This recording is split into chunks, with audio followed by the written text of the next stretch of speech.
房子我给保姆了，拆迁款下来380万，房子写刘芬的名字。刘芬，那个保姆，妈，你是不是？妈，您别吓我们，您开玩笑呢吧？我脸上像在笑吗？妈，380万你1分都不给我们。你爸走的时候，你们1分也没出过。我没意见，反正我也没指望这房子。妈，380万，你给个外人，你对得起我爸吗？你爸要是活着，他同意。他肯定是被那保姆洗脑了。你们想想，2年，天天在一块儿，老太太能不被人哄住？我早说了，让个外人住进来，迟早出事儿。大哥，你别光说不做，你得想办法啊！你是长子，这事儿你不管谁管？我当然管，明天我去找律师。打官司告亲妈，传出去好听。传出去380万给保姆好听？你们爱怎么折腾怎么折腾，别把我扯进去。小军，你就不急？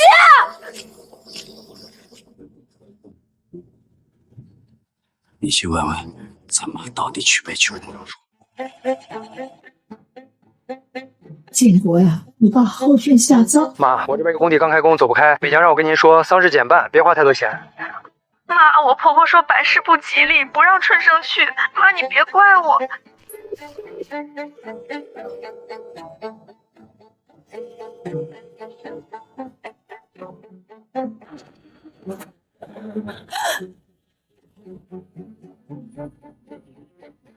周姐，我给您带了饭。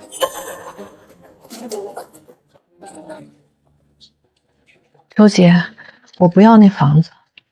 我知道你不要，您为什么？管你来写，我累了。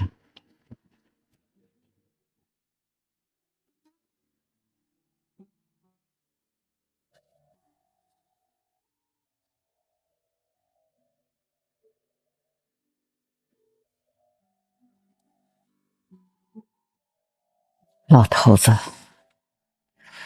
你说的对，这回我听我自己的。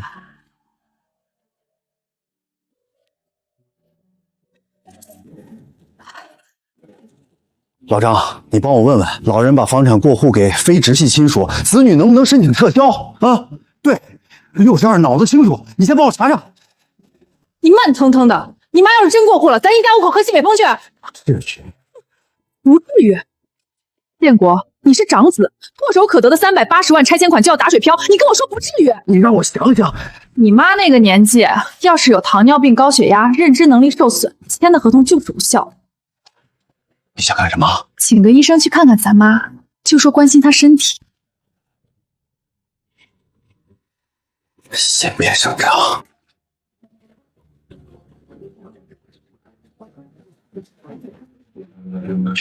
你妈那边什么情况？说了，房子给保姆。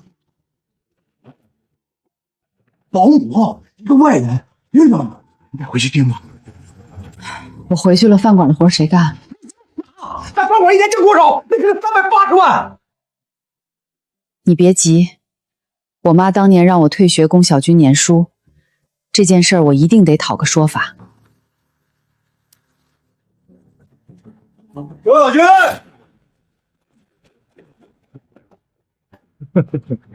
跑什么？又不是不认识。彪哥，我正打算找你呢。你打算了3个月了，40万，我利息都没算你。宽限2天，就2天。你妈那个拆迁房拆了380万，你还要宽限2天？你可是他亲儿子，一天拿不出来，我找你妈要钱。桂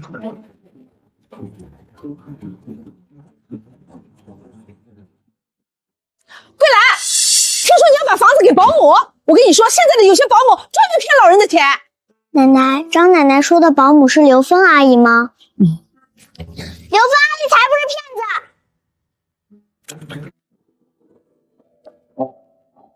刘芬阿姨不是骗子，她给我做饭，给我梳头。小雨乖，刘阿姨不会走。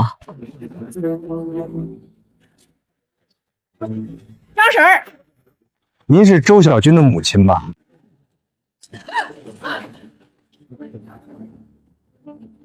阿姨别紧张，我是周小军的朋友。小姑娘，你爸爸在家吗？奶奶，这些人好凶。带小雨进屋，把门锁上。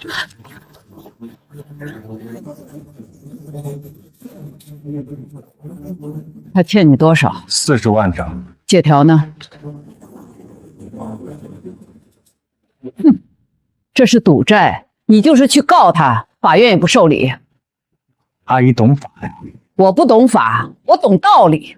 冤有头，债有主。我儿子欠你钱是他的事儿，但你到我家来吓唬我孙女儿。这条街家家户户都认识我，你今天敢在我这儿闹事儿，不用报警，街坊邻居就够你喝一壶的。行，阿姨硬气，那我换个时间再来。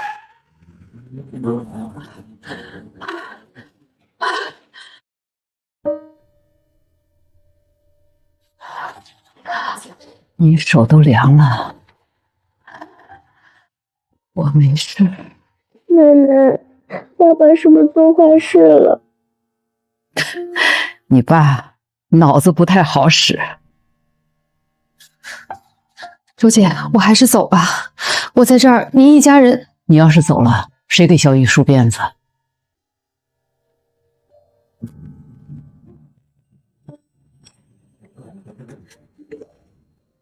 妈，有人上门了吧？你把房子给保姆的事闹得人尽皆知，人家不找你找谁？早晚的事。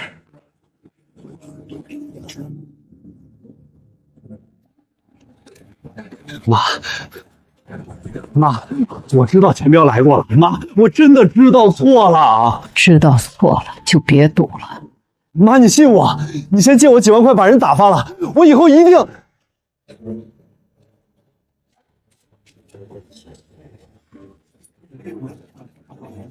妈，你想清楚再来找妈。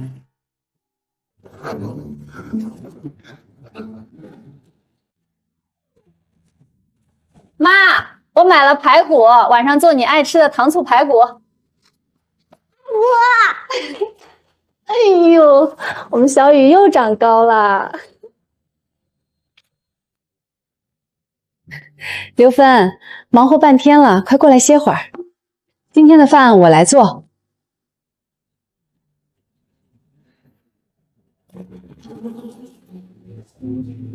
妈，我在李春生那个饭馆里从早忙到晚，1分钱见不着。上回小雪发烧去医院打个点滴，他妈还问我要发票。妈，我不是跟你要钱，我就是想你要是能先给我一点，我存着当个底，万一哪天真过不下去了，我好有条后路。你上次借走的5万，什么时候还我？妈，2年了，我也没问过。今天你先回答我这个，咱再说别的。我没有。我知道你没有。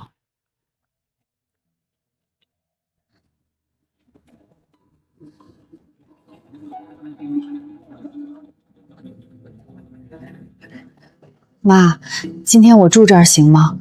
春生那边我跟他说了。你住你的屋。我今天表现的还行，没松口，但态度软了一些。你急什么？这种事儿得慢慢来，一上来就谈钱，他肯定防着。你就说我出差了，别让你妈知道我回娘家。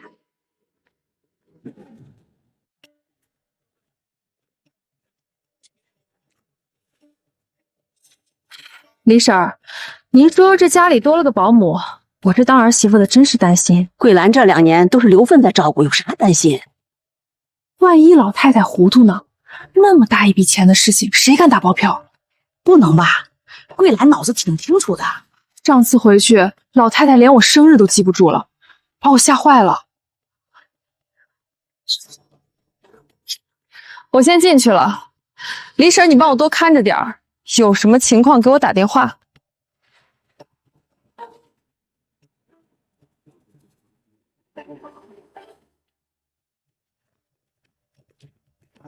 妈，我给您约了个全身体检，不去。妈，上回您自己不是说头晕？我说过吗？上回您跟建国通电话的时候说的呀。我1个月接他1通电话，上回是3个月前，你们那时候也没说带我体检。妈，不管怎么说，到了这个年纪，挨查心里踏实。你们要是真想带我体检，我高兴还来不及。但你们要是想拿一张老年痴呆的诊断证明去法院，那趁早死了这条心。妈，您这话说的。美华，我知道你嘴甜，但你当了15年儿媳，当了40年女人，你那点心思，我不用猜就知道。鸡蛋留下，人请回。他脑子清楚的很，根本不痴呆。就说这招不行，不行就换一招。他不是把房子给保姆吗？那就从保姆身上下手。什么意思啊？你想想，刘芬一个外地人，在这儿没亲没故，要是邻居都觉得他是骗老人钱的，社区都来过问了，他自己就待不下去了。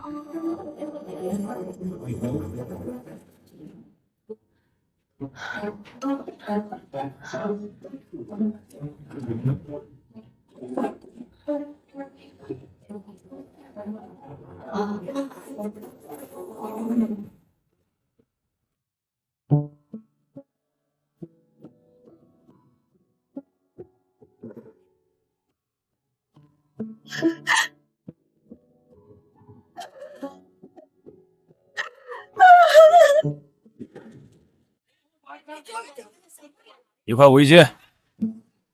这不是周桂兰家那个保姆吗？听说要继承380万了。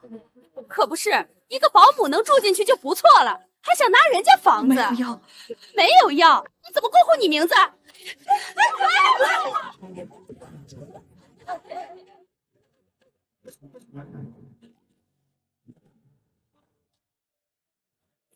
买的什么菜？青菜、豆腐、猪肉。排骨没买。小雨想吃排骨。排骨涨价了。谁说你了？没有，排骨真涨价了。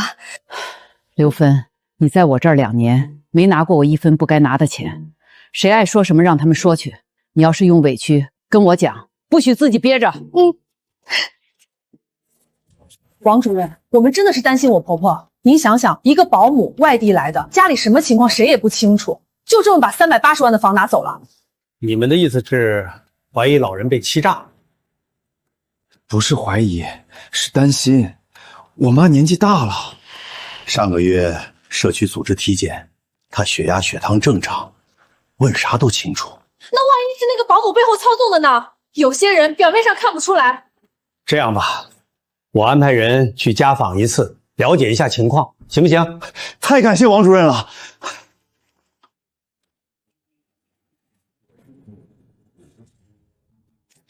周阿姨，例行家访，问您几个问题。坐，刘芬，倒杯水。周阿姨，我们听说您打算把房产过户给非家庭成员，消息挺灵通的，就是了解一下情况。您是自愿的吗？你觉得呢？我得问一下。我清醒，我自愿，没人逼我。但小李，帮我带句话，告诉我那个大儿子，他请社区来查我，不如查查他自己。他花了他妈多少退休金，他心里比谁都清楚。我62，没痴呆，没被骗，眼睛不花，耳朵不聋。我的房子我自己说了算，谁再来关心我一次，我就翻你页给他看看。社区那边说了，妈是自愿的，他们没法干预。自愿？一个62岁的老太太自愿把房子给保姆，谁信？也许妈是真的寒了心。小敏，你什么意思？你替外人说话？我不是替谁说话，我就觉得这事儿不能全怪妈。好了，说正事儿。律师说了，只要能证明他在做决定的时候认知能力不足，这个过户就可以撤销。大哥，你真的要告妈？不是告他，是保护他。大哥，你看过妈那个本子吗？什么本子？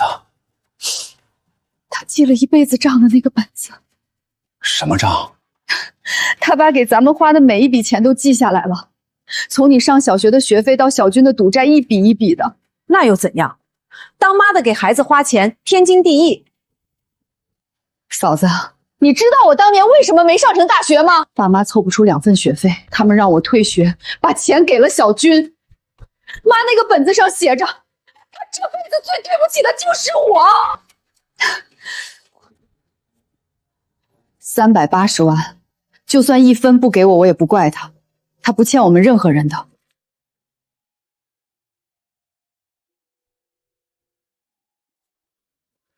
奶奶，我画了一个大房子，好看。这个是奶奶，这个是刘芬阿姨，这个是小雨。你爸呢？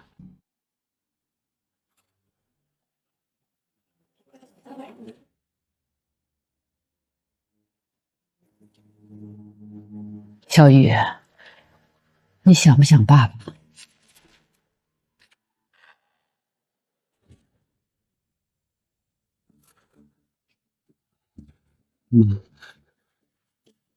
给小雨买的鞋，商场打折。多少钱？不贵。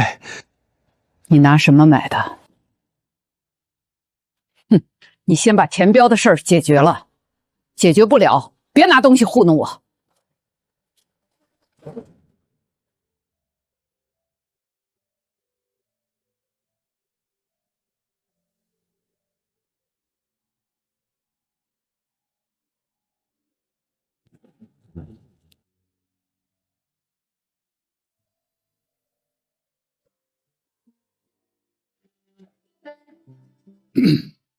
今天把大家叫来，就是把事情摊开说说。建国，你先说。王主任，我们做子女的不是不孝顺，我妈要把380万的房子给保姆，我们不理解，我们请求妈重新考虑。你爸住院4个月，你总共来了2次，第2次就坐了11分钟，我看着表算的。妈，建国那时候确实忙。梅花，我没问你，你爸走那天，你在干什么？在工地上。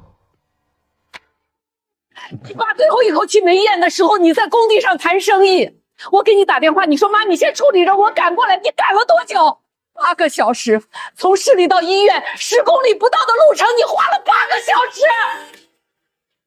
桂兰姐，你的心情我们理解。你理解不了。我的房子给谁是我的事儿，今天在这儿说清楚了，我脑子清楚，我自愿，谁也别再来折腾了。建国，你爸临走之前说了一句话，他说桂兰，别指望他们。我当时还骂他乱说。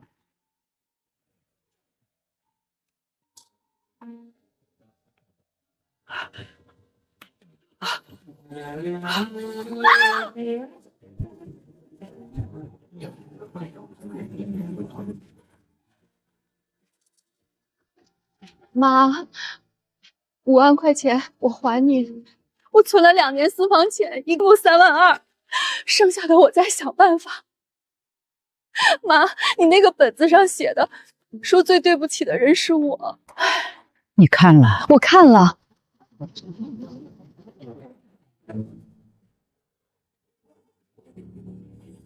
回去吧，别跟你嫂子说，那5万块不急。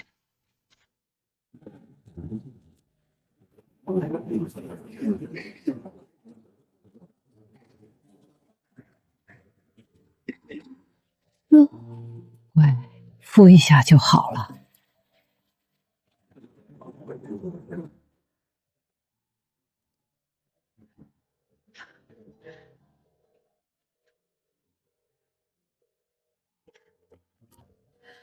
妈，怎么了？小雨发烧了，你在哪儿？我在朋友家。妈，你先带她去诊所。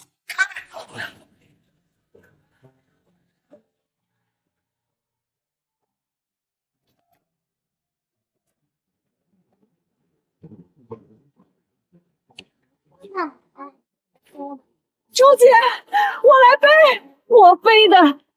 哦，周姐，奶奶，爸爸不来吗？爸爸在忙，奶奶带你去看医生。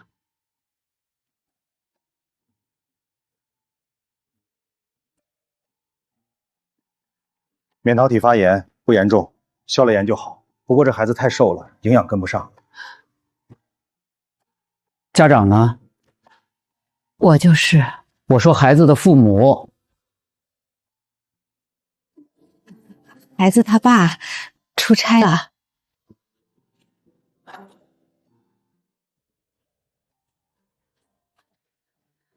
朱姐，歇一会儿吧，我守着小雨。刘芬，我问你个事儿。您说。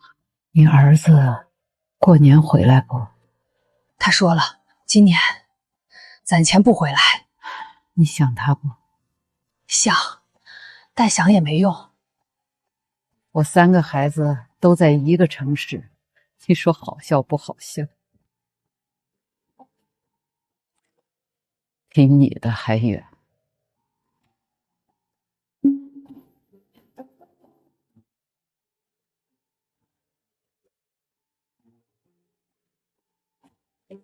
建国，你弟的赌债我不管了，但小雨不能跟着他，我要小雨的抚养权。妈，这事儿哪是说要就要的？你帮不帮？你先容我想想。你给我个准话，给不了，我自己去法院。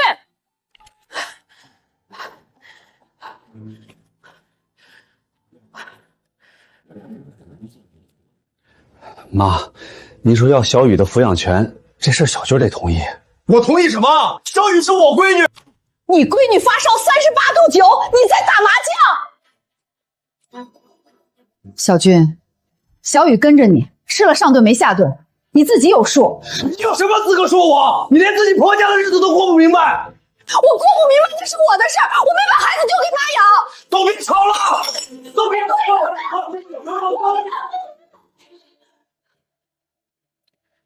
我今天叫你们来，不是商量的，是通知。第一件事，小雨的抚养权我要。小军，你签字，签不签你自己说。妈，签了，我替你还钱标10万，剩下的30万你自己挣。妈，你哪来的10万？我的退休金，20年攒的，你别操心来源。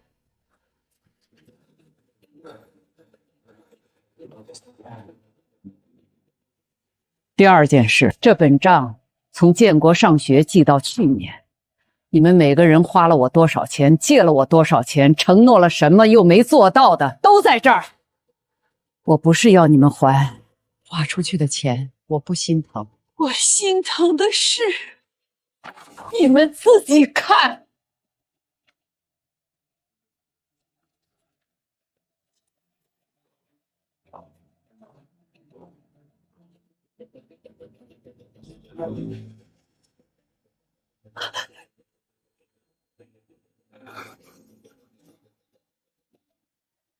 第三件事，房子的事儿，自己看。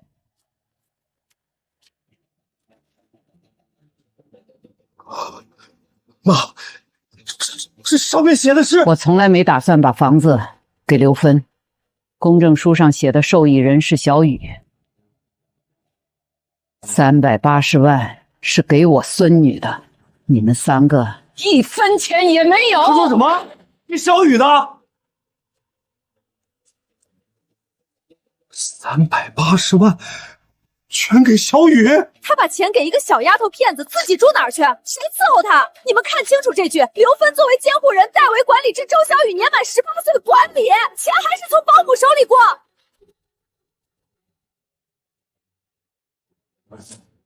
别被他唬住了，这场戏演的是不错，但380万不是他说给谁就能给谁的。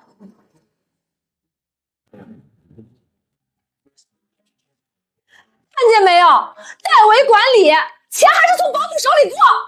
嫂子，你到底想说什么？10年，380万怎么花，花多少剩多少，全是他刘芬一个人说了算。明天你去找律师，给我查清楚贷款条款有没有空子。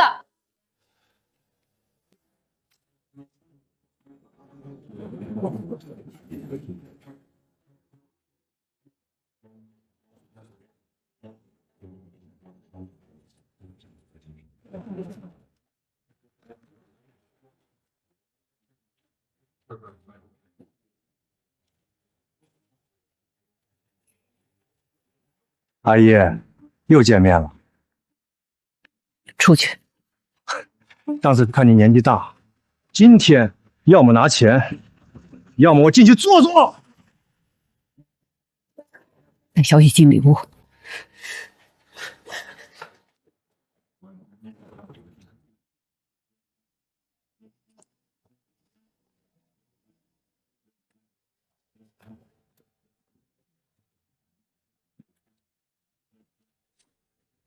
钱在银行，你去取，取不出来你看着办。我老婆子坐在这儿，你看值不值40万？杀人了！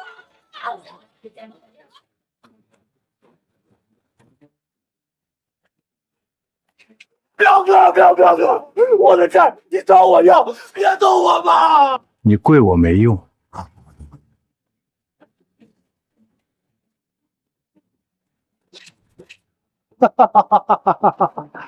你看看你妈，她拿着刀坐在那儿，比你有种。这债以后我就找你妈要。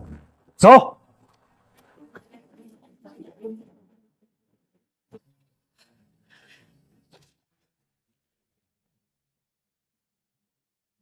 张婶儿，散了，散了，都回家吧。妈，我真的知道错了，请帮我还钱了，我以后再不赌博，我发誓。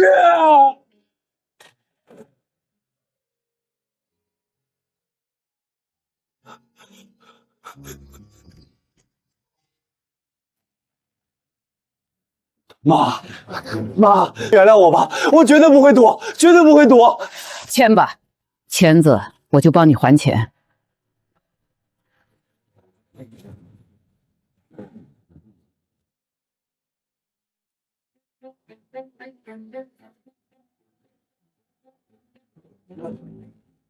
小雨以后跟我要他的抚养权。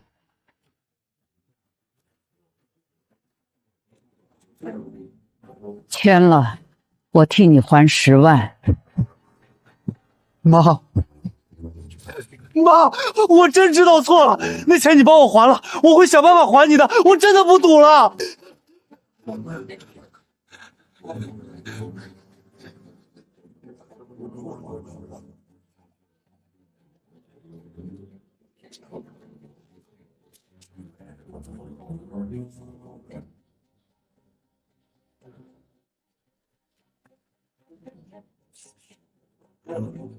起来。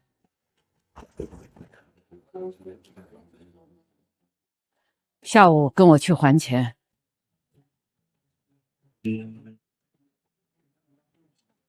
哟，还真来了。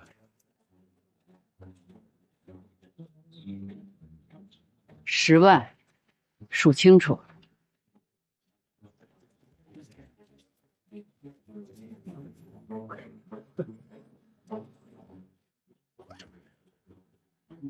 借条。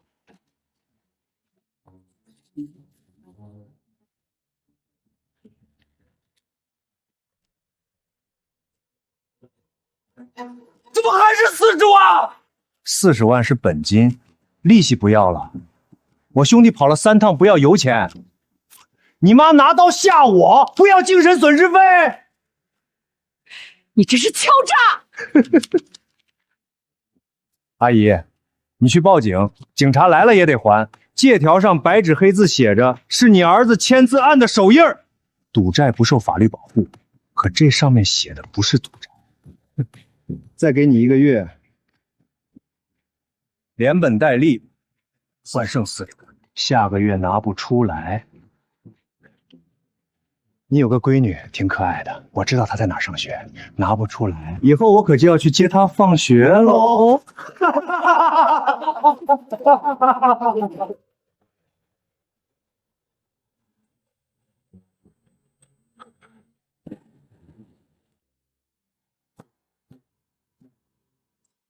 刘芬有个儿子，2年前在浙江打工，从脚手架上摔下来，瘫了。一个欠了一屁股债的女人，跑到一个守着380万的老太太身边当保姆，一待就是2年，你觉得这叫什么？你意思是说，不用我意思说，别人自然会这么想。你想怎么弄？哼，交给李婶就行。李婶儿，您尝尝，建国朋友从边疆寄来的，甜得很。美华，你妈那边怎么样了？听说前2天有人上门闹事儿。李婶儿，您说这叫什么事儿？我妈一辈子老实巴交，现在家里又是赌债又是保姆。怎么？那保姆也有事儿？没有没有，刘姐人挺好的。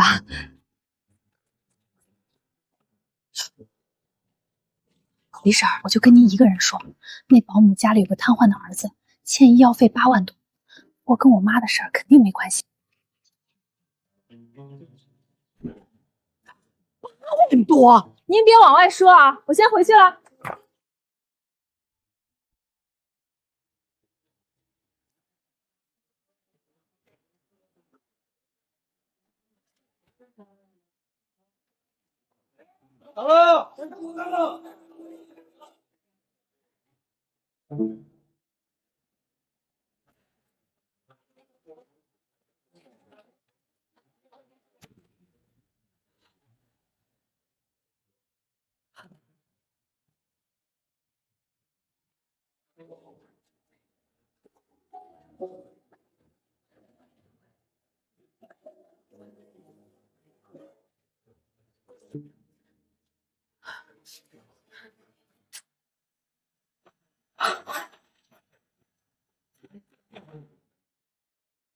周阿姨，社区街道情况反盛，今天来了解一下情况。什么情况？有街坊反映，你们家保姆可能存在财务目的不明确的情况。谁反映的？这个不方便透露。不方便透露。刘芬在我家2年，没有一天偷过懒儿，买菜的钱每一分都记在本子上。我3个孩子1年到头不回来，是刘芬每天给我做饭。你们调查他，你们凭什么调查他？周阿姨，您别激动，你们听好了，有几个长舌头的在外面嚼舌根，你们社区就上门来调查。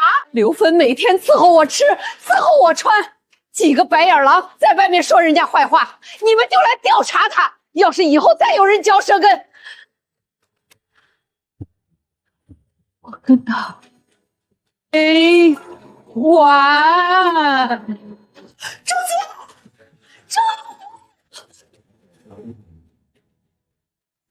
周姐，周姐，你醒醒啊！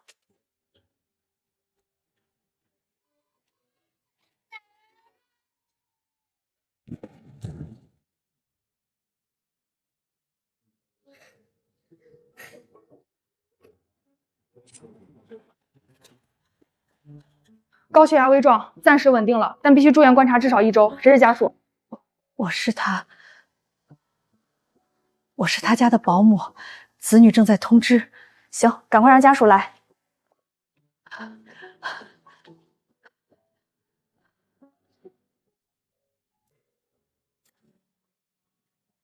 建国，你妈在人民医院高血压危象，严重，在抢救室。我知道了，你让美华去，我这边工地走不开。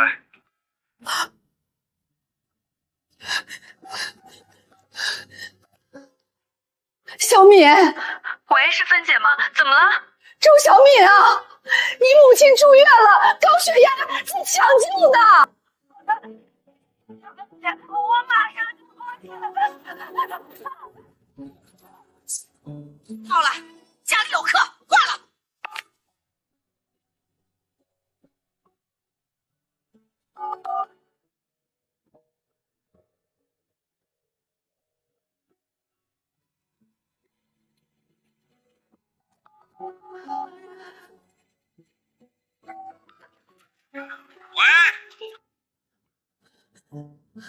小军，你妈在人民医院抢救室。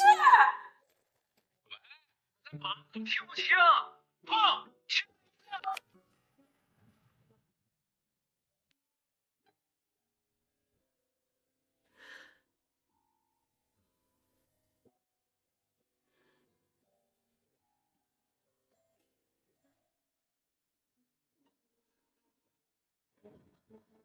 周姐，你醒了？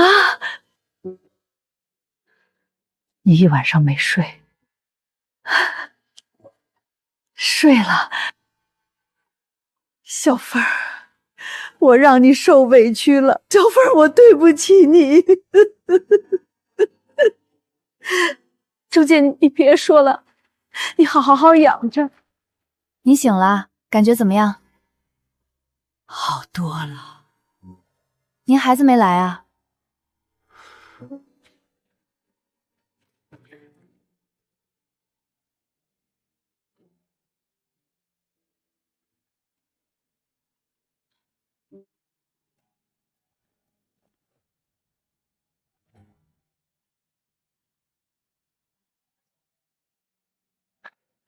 妈，你好点了吗？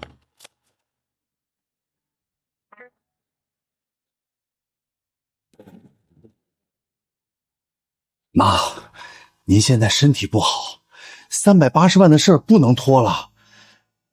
钱我帮您管着，您放心养病，等您好了，我肯定再还给您。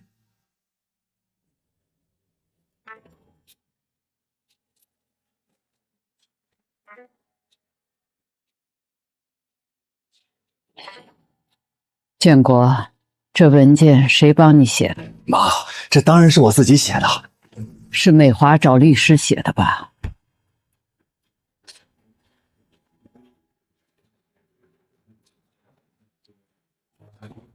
妈，你干什么？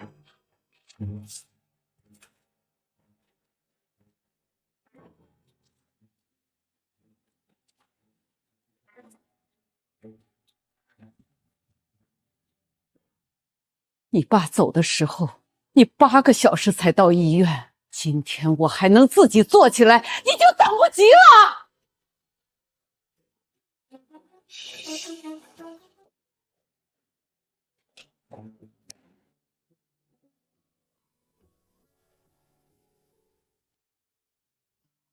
建国呀，你把后院下葬。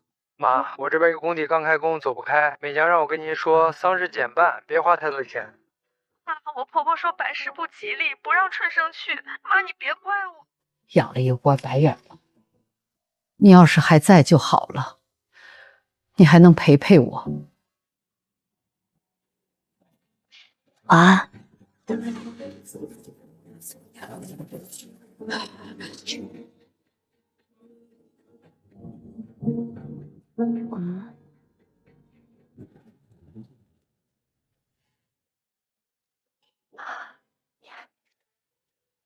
小敏，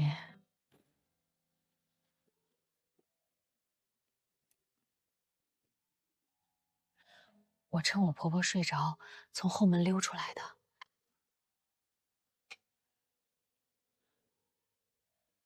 粥还热的。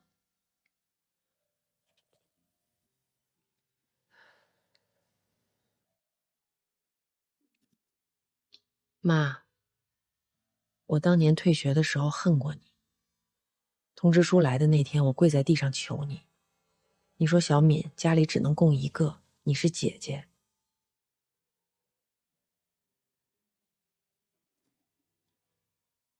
后来那几年，我在婆家洗碗洗到凌晨，手泡在冷水里，我就想，当年要是让我念了卫校，我现在就是穿把白大褂，不是在洗别人的碗。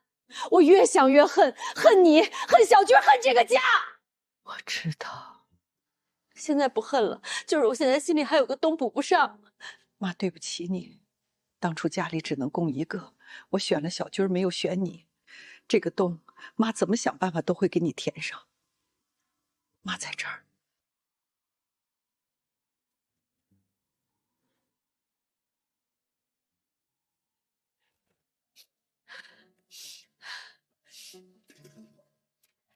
妈，我明天还来。你婆婆那边，我有办法。睡得沉。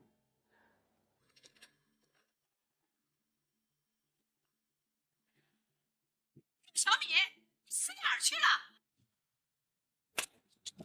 周小米！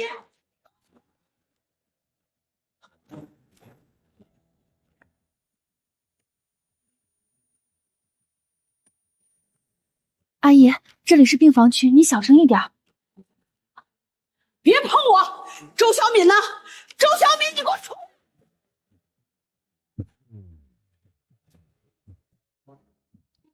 婆婆，你怎么来了？我怎么来了？你半夜从家里偷偷跑出来，电话不接，我还以为你死外头了。要不是春生嘴松，我都不知道你跑医院来演戏了。这是我妈，我来看看不行吗？哼，你妈380万给保姆，一分不给你的时候，生病了倒是想起你是她闺女了。婆婆，咱回去说，别在医院闹。你今天不跟我回去，就别回来了。餐馆的活我让春生找人替。我妈在住院，住院有保姆管，轮得到你吗？房子都没你份儿，你上赶着当什么孝女？选吧。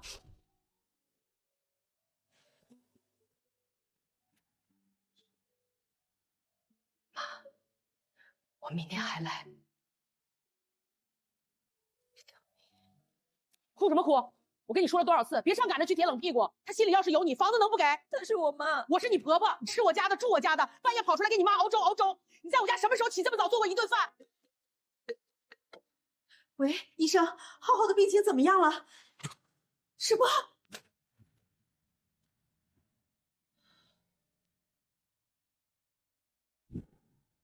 刘浩的褥疮感染引起白血症，现医院条件有限，建议你们转到市里。市级医院预估治疗费大概12万。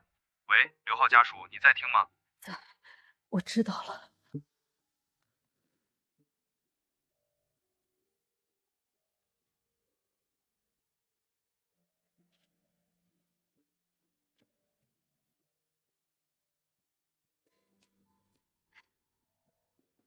怎么了？看你脸色不太好。没事儿，晚上没睡好。你儿子那边是不是出事儿了？没有，浩浩挺好的。你从楼梯间回来之后，手一直是抖的。周姐，你别问了。多少？浩浩腿还有救，但是医生说再不转院就来不及了，要12万，我上哪儿能12万？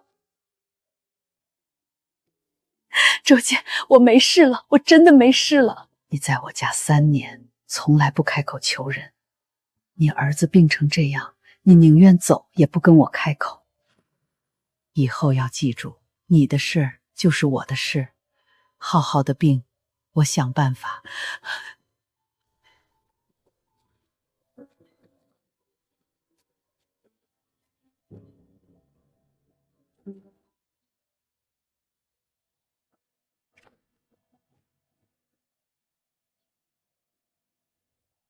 周阿姨，您的陪护呢？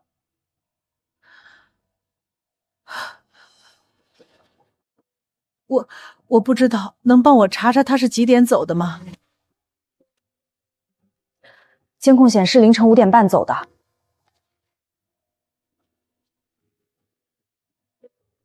周阿姨，我没事儿。周姐，感谢您这么多年的照顾。因为浩浩的事情，我怕自己动了不该有的心思，思来想去，我还是离开。对不起，这些天给你添麻烦了。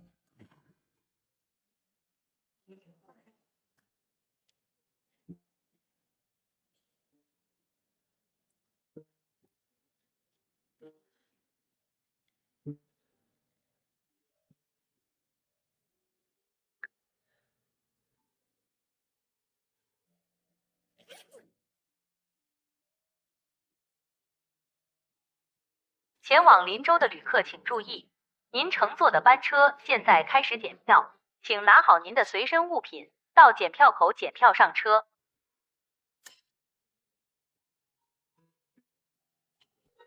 小敏，妈求你一件事儿。妈，你说。刘芬老家在哪儿？你帮妈去查。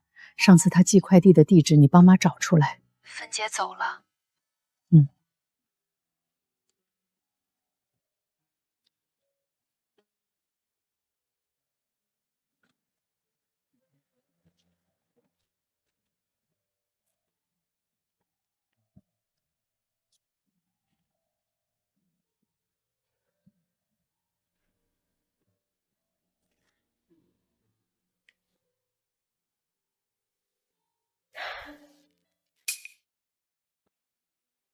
周阿姨，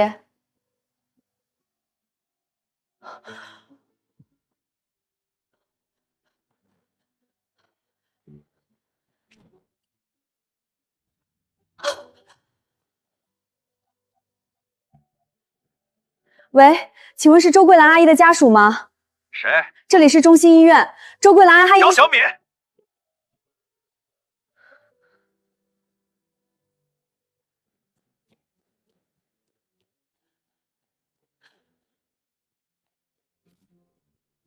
我妈呢？监控显示周阿姨20分钟前自己出了病房，往电梯口走了。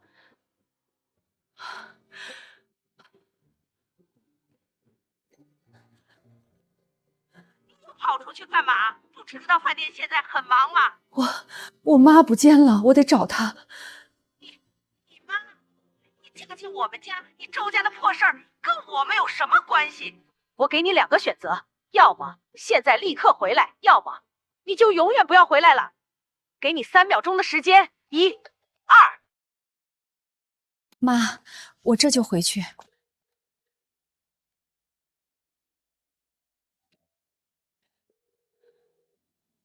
姐，咋了？妈不见了。什么？护士说她20分钟前自己从医院跑了，我出不去。我婆婆那边。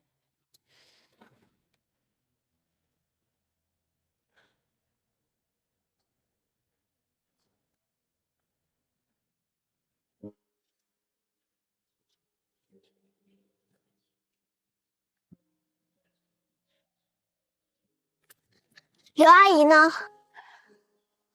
刘阿姨是不是不会再回来了？奶奶会去找她。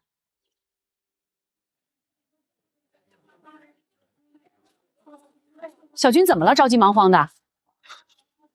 我妈不见了。我刚刚还看见你妈往家走呢，你回去看看呢。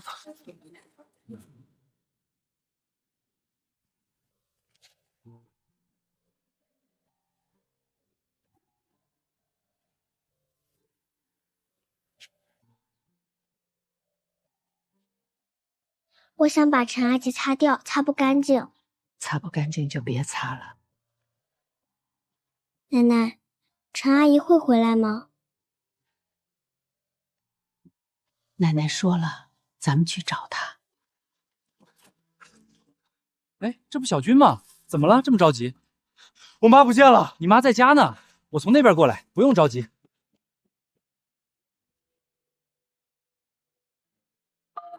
您好，是公证处。我是周桂兰，3个月前在你们那儿做了一份房产赠与公证，我要修改受益人。你确定？我确定。妈应该是到家了。小雨，奶奶呢？奶奶在家吗？奶奶，我没有见到奶奶。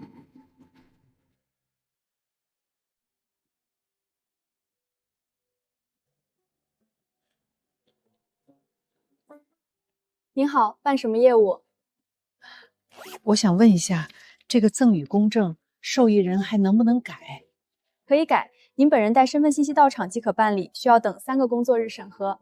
改了之后还能不能再改？变更受益人没有次数限制，但每次都需要重新公证。周阿姨，您这是已经公证过的，确定要改？我再想想。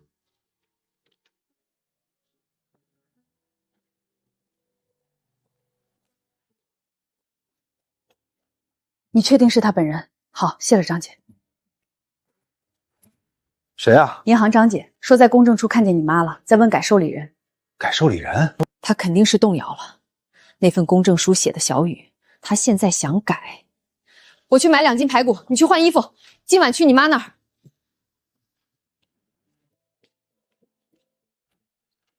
妈，美华说您上次住院血压高，我给您买了这个。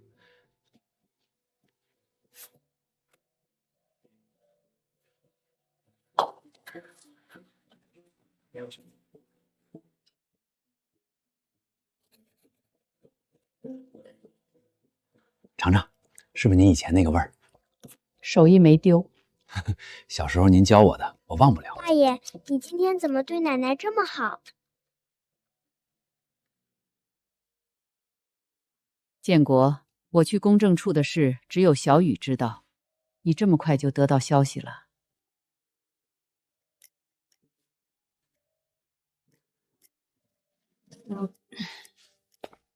这个盒子里你想要的东西都在里面，我就看你敢不敢打开。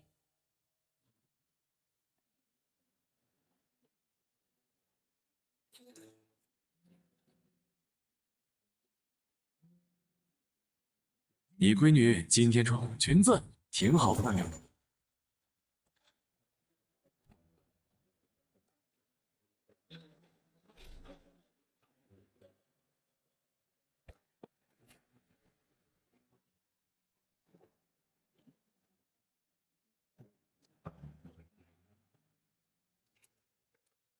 小雨，爸爸问你个事儿。那天爸爸回家找奶奶，你说没见过，是真的没见到吗？奶奶说谁来问我都这么说。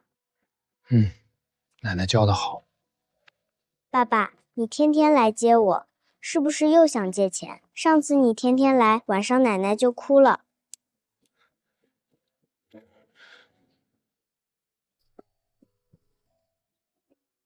奶奶，妈妈是不是不会回来了？谁跟你说的？幼儿园的小朋友，他们都说我没有妈妈。你妈妈，她去外地了。那她什么时候回来？奶奶不知道。奶奶，她是不是跟爸爸一样，因为要还钱？我怕她对你好也是因为这个。你爸爸小时候不是这样的，他小时候是3个孩子里最黏我的，晚上非要挤在妈床上睡。他现在学坏了，但是奶奶相信他能变回来。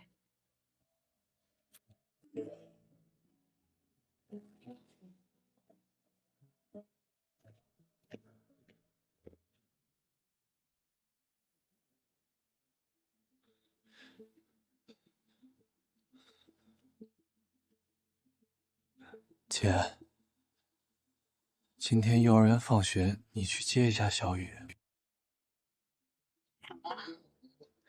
别让他一个人在校门口等。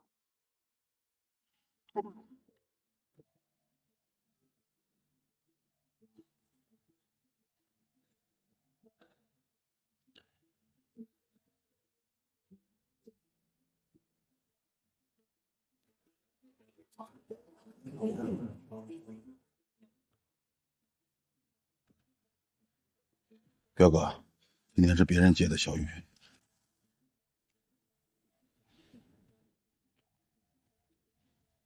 挺聪明啊，找个人替你接，管用吗？别人能替你接一辈子。妈，我收拾收拾屋子。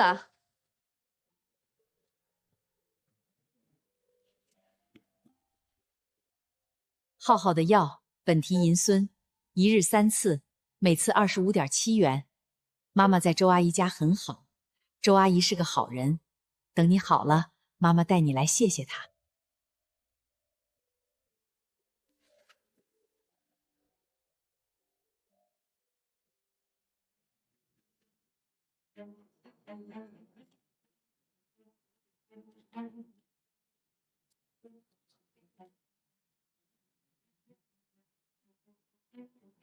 今天不动你，我就是来告诉你，别以为耍点小聪明你就能躲过去。明天我亲自去你家，跑得了和尚跑不了庙。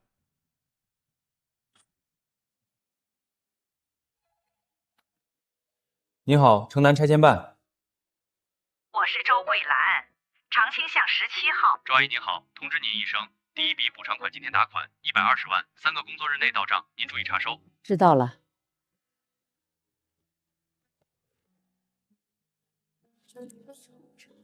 听说了没有？桂兰那笔钱到了，120万，120万！天，可不是，我侄子在拆迁办上班，消息错不了。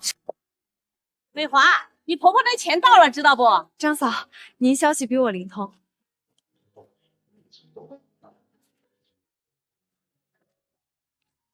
建国，钱到了，120万，今晚必须去你妈那儿。工地上验收，走不开。那你别后悔。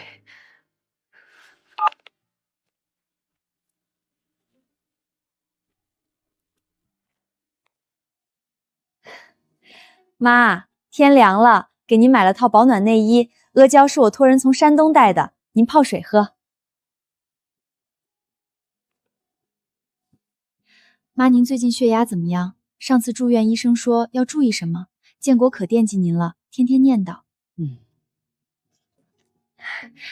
妈，其实我今天来，美华，你今天来的目的我清楚，120万到账了，你们心里痒。你嫁进我们家15年了，就今天叫妈叫的最勤快，就是图我那点钱。今天我就要听你真心实意的喊一声妈，不然咱免谈。你今天叫不叫？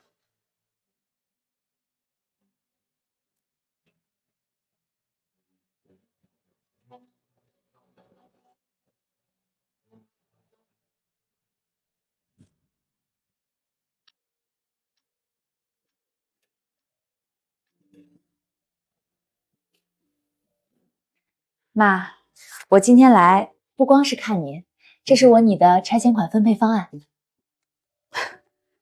我那份呢？妈，您当然跟我们住。建国说了，您住我们家，我们伺候您啊，钱放在建国那儿统一管着，您放心。我住哪个屋？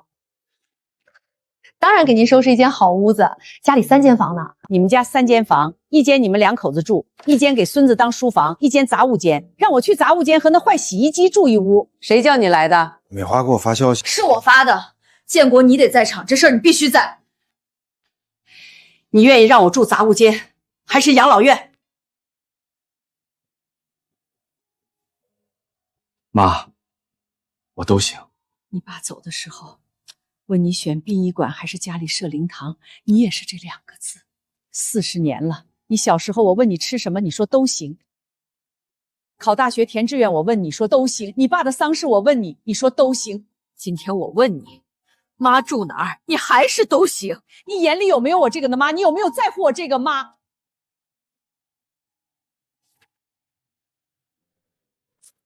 拿回去，等你们商量出一个不是都行的答案再来找我。桂兰，桂兰，你出来，快出来！张婶儿，那个要债的，就上次踹你家房门那个，他把小军打了一顿。有人看见小军满脸是血，正往家走呢。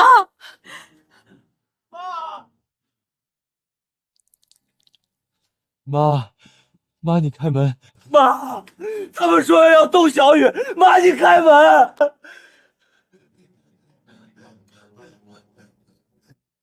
奶奶，小雨，快回去睡觉，明天还要早起，奶奶一会儿就过去。你说的他们是钱彪。妈，我错了，我真的知道错了。可是小雨，他们说要动小雨。你上次说你知道错了，你签了抚养权协议，我帮你还了10万。这次呢？这次你拿什么跟我保证？妈，我真的改了，我这几天没赌。脸上的血是谁打的？钱彪，他来工地堵我，让我3天还40万，拿不出来他就去幼儿园。妈，我没还手，我扛了。我这几天在工地搬砖，1天200，我真没去赌。妈，你开开门。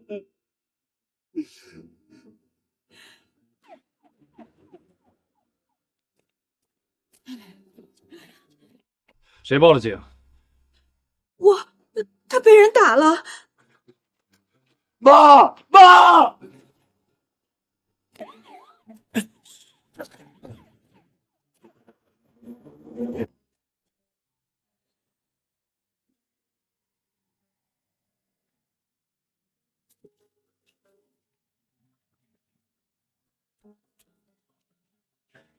奶奶，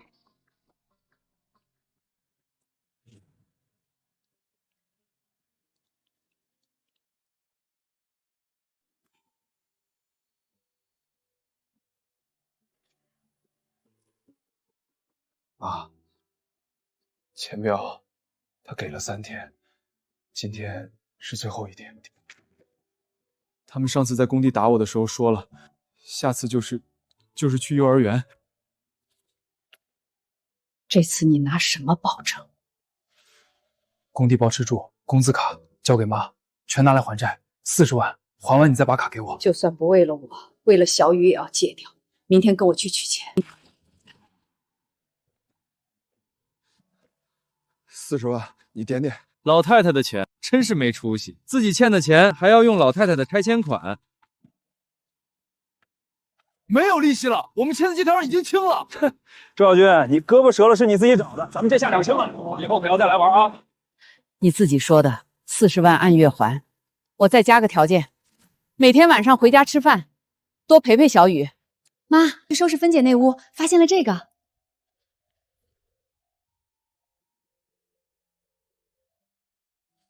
小敏，收拾东西，咱出个远门去找刘芬。奶奶，你去哪儿？去找刘芬阿姨，你在家乖乖的，奶奶回来给你带好吃的。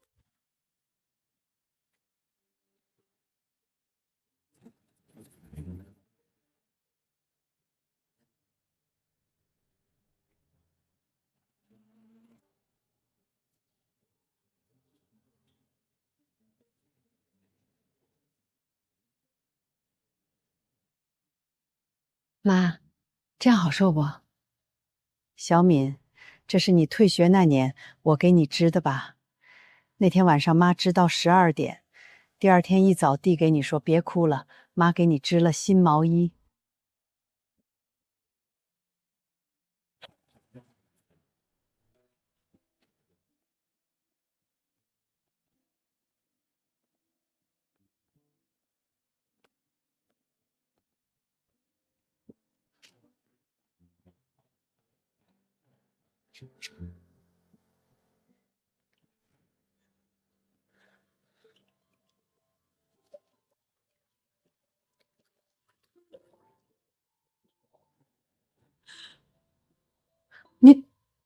您怎么来了？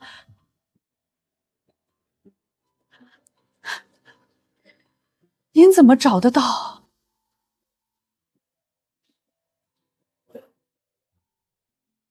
长得像你。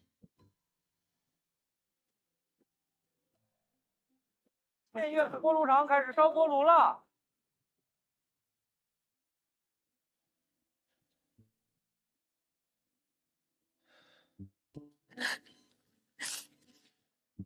孩子得的什么病？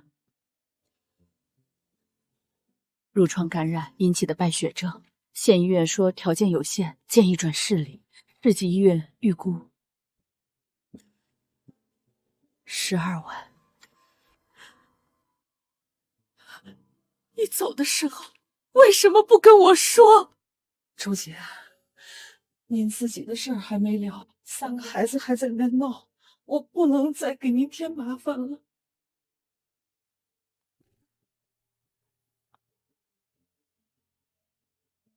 刘芬，跟我回去，你儿子的医药费我出。周姐，我不能。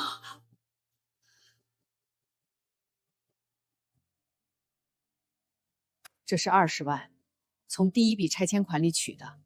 你在我家3年，1分工资没涨过，这是补给你的。周姐，我不能要，您帮我够多了，您让我在您家住着，把我当一家人，浩浩的事儿我自己想办法，这钱我不能拿。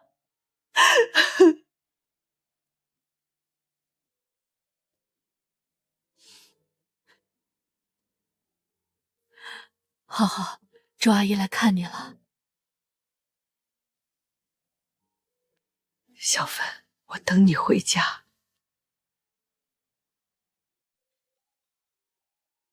喂，什么账户里一下就被取走60万？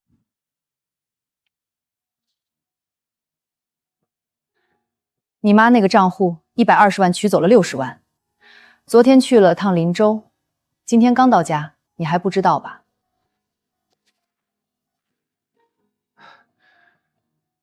你怎么拿到这个的？这你不用管，我就问你，你作为长子，管不管？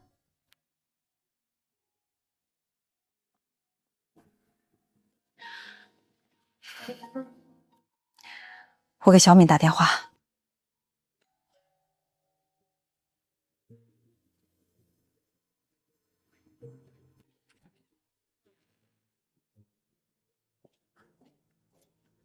妈，第一笔拆迁款下来后，您取了2次，60万您都花去哪儿了？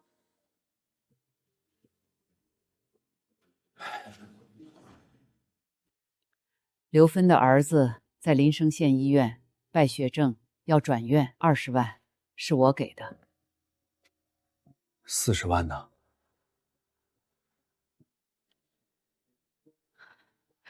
给你弟弟还了赌债。 60万，你说给就给了？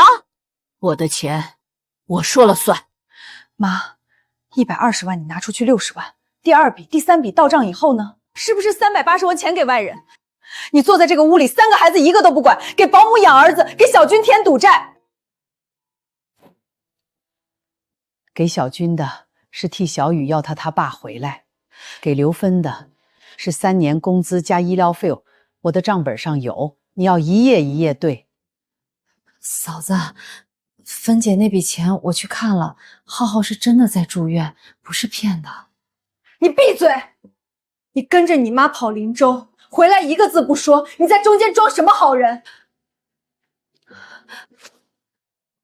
别拽我！我问你妈，您今天给我透个底儿，剩下那2笔钱，你打算怎么分？我怎么分是我的事儿。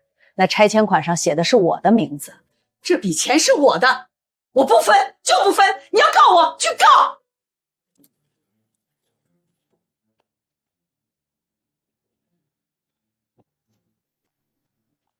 美华，你闭嘴！你从头到尾就一个字都行。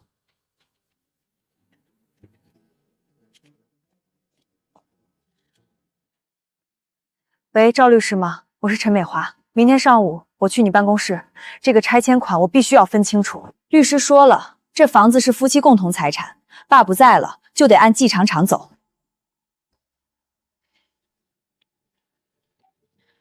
明天我去律所把爸的那份算清楚。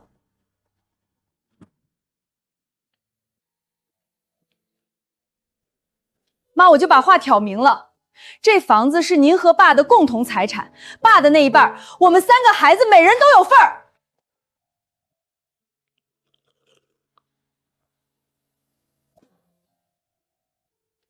所以呢？所以这是全家的钱，您不能说给就给。美华，你少说2句。你们3个，谁给我打过1分赡养费？拆迁款是我的名字，是我的房子，是我的钱，我取多少给谁是我的事，轮得到你们来插手？你的钱，那你倒是说说，剩下那220万，你打算怎么分？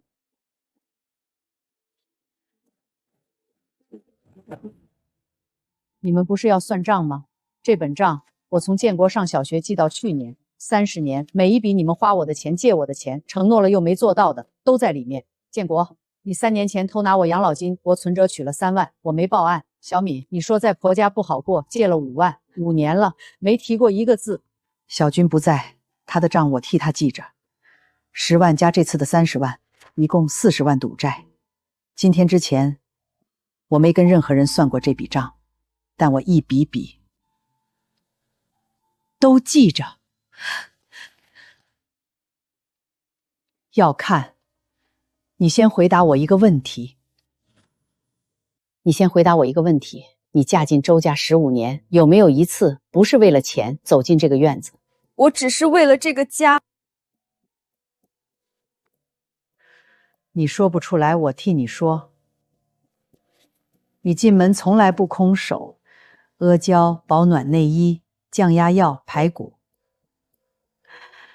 这是你第一次来我们家，提了1盒阿胶。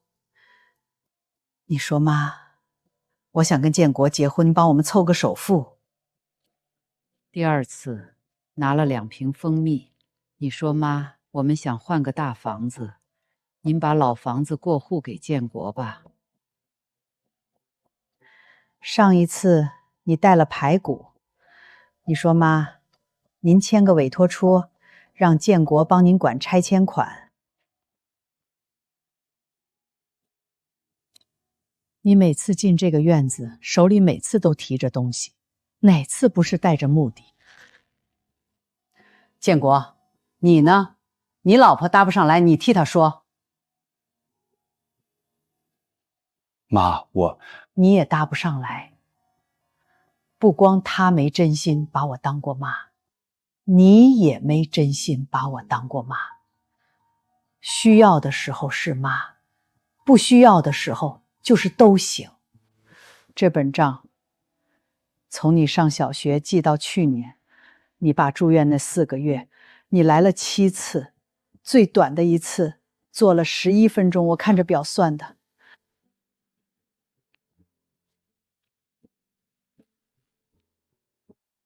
你爸最后一口气没咽的时候，你在工地上谈生意。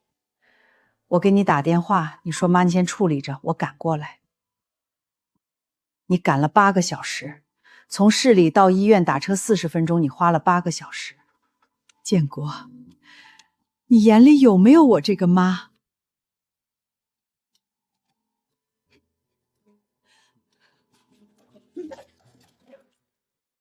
够了！建国，你先带小敏回去。美华，现在。你留下干嘛？我有话没说完。你带小敏走，在外面等我。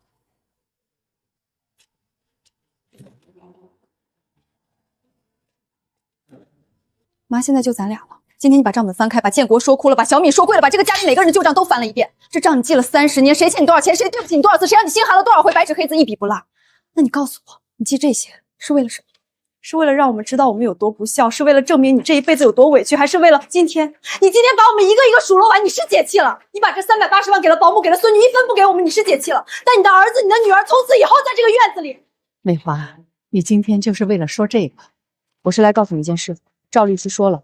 拆迁房是你和爸的夫妻共同财产，爸那一半按法律你和3个孩子平分，190万，这是建国、小敏、小军3个人该得的部分。妈，你给刘芬那20万，给小军那40万，我们可以不追究，但剩下的320万，有190万是法律规定的，你一个人说了不算。法律规定的，那你让法律来跟我说。你以为我不敢？赵律师那边我都谈好了，爸的死亡证明、房产证复印件、拆迁协议材料我都备齐了。我今天来，我就是来告诉你这笔钱我要定了。美华，这份东西你让律师写了多久？你嘴上叫我妈，手上已经在拟起诉材料了。那是你逼的，你从头到尾没给我们留过一条路。15年了，你翻账本、骂儿子、数落女儿，现在连我都骂完了。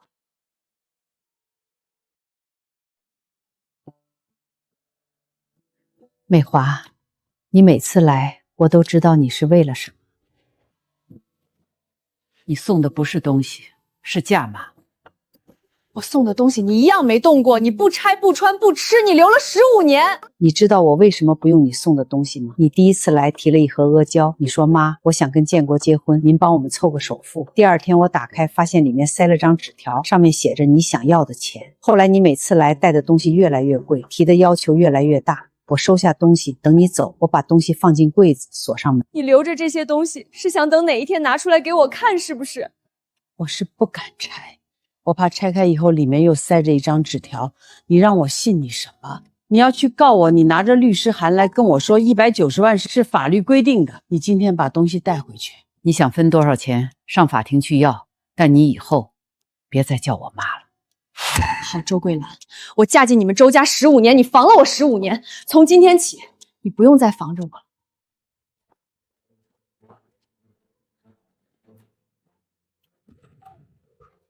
赵律师吗？我是陈美华，上次跟你说的事可以准备了。对，起诉被告周桂兰，要求分割拆迁补偿款。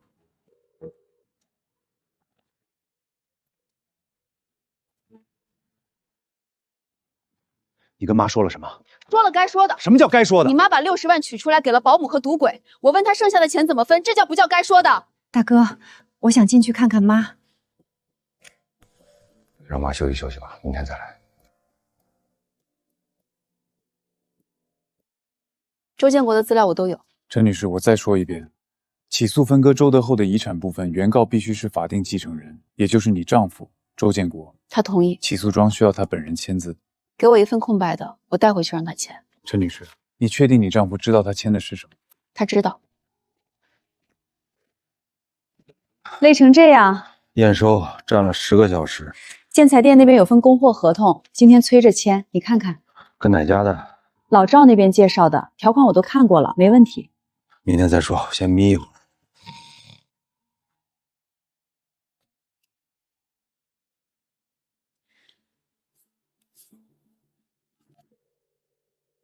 喂，赵律师，签字拿到了。你丈夫签的？对，明天可以去法院立案。好，明天上午9点。这个案子不好打。第一，周桂兰立的公证书是经公证处合法出具的，程序上没有瑕疵。第二，拆迁补偿款在法律定会上究竟属于夫妻共同财产还是他的个人财产，目前有争议。那怎么才能赢？还有没有什么别的办法？如果能证明他在做出赠与决定时认知能力受损，比如医学证明、证人证言，那份公证书就有可能被撤销。医学证明？对，只要有资质的精神卫生机构出具就可以。我知道。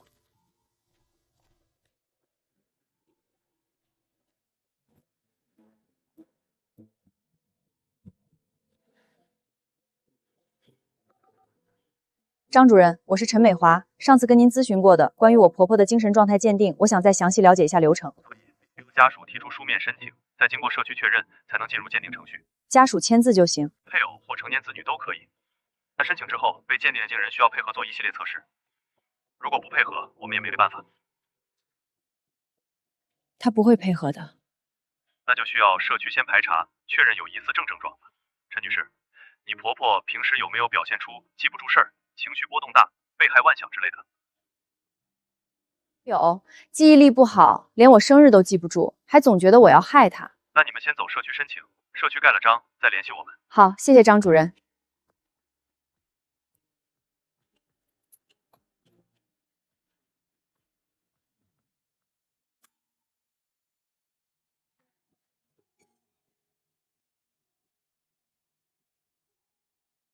桂兰姐，方便进去说话吗？说吧，社区又收到什么反应了？桂兰姐，这回不是街坊反映，是家属申请，有人申请对您做精神状态鉴定。谁申请的？陈美华，您大儿媳妇。他说我什么？说您记忆力不好，连她生日都记不住，还总觉得她要害您。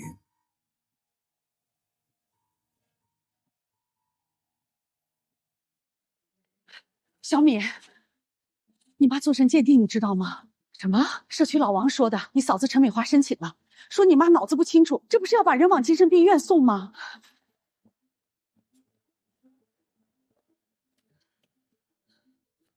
你来干什么？精神鉴定？你上社区给我妈申请做什么精神鉴定？对，我申请的，装什么好人？你回娘家不也是为了钱？那5万你还没还呢。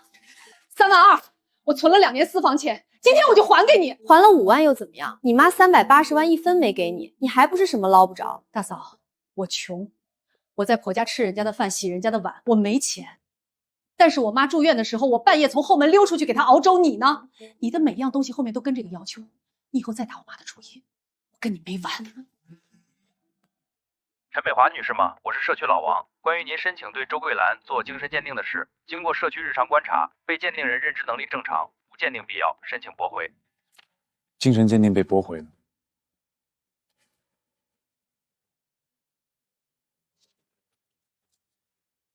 那就走这一步。你想好了？起诉分割周德厚遗产，原告周建国。先生，取多少？10万。取完余额就归零了，您确定吗？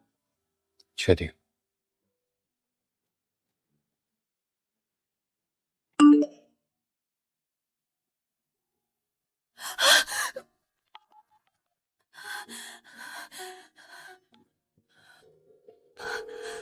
10万块，你说给就给。那是我的钱，你的钱也是这个家的。你妈把60万给了外人，给了赌鬼，你给她10万，你以为她会念着你的好吗？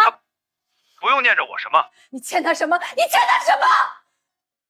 美华，你从来不姓周，你你可以不把我妈当你妈，但她是我妈。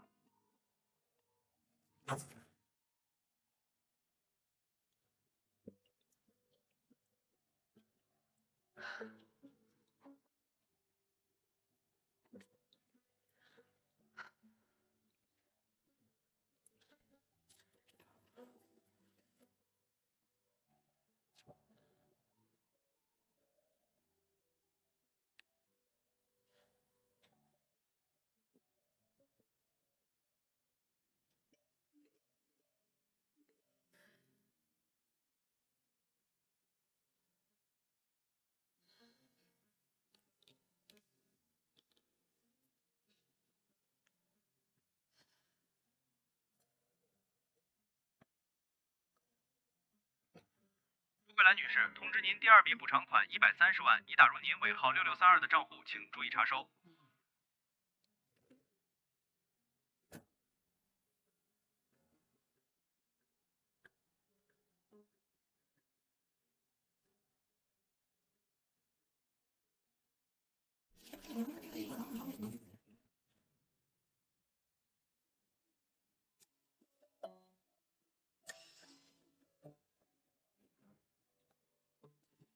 周姐，你怎么又跑来了？腿不好？腿不好又不是腿断了。周阿姨，医生怎么说？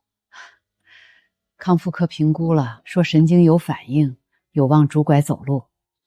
刘浩放心了，你也可以回来了。小雨天天在家盼着你呢。芬芬阿姨，你回来啦！小雨放学啦，今天阿姨给你梳辫子。芬芬阿姨以后还走吗？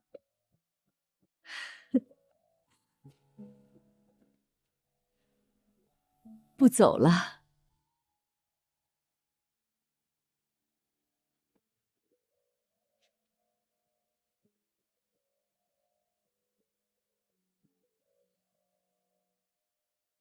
小雨上次画的，她一直盼着绿衣服阿姨回家。有人看到法院的人了，说法院又给你送信了。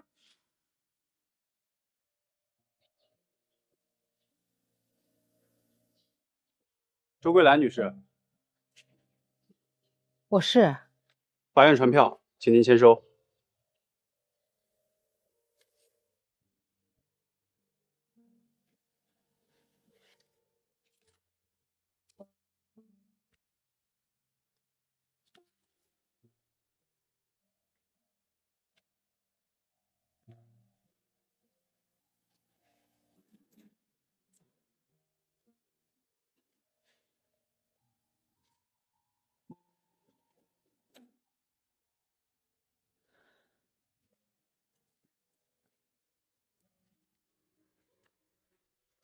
桂兰，听说你家要打官司了，是不是真的？我听说建国告你了。传票上写的是他的名字。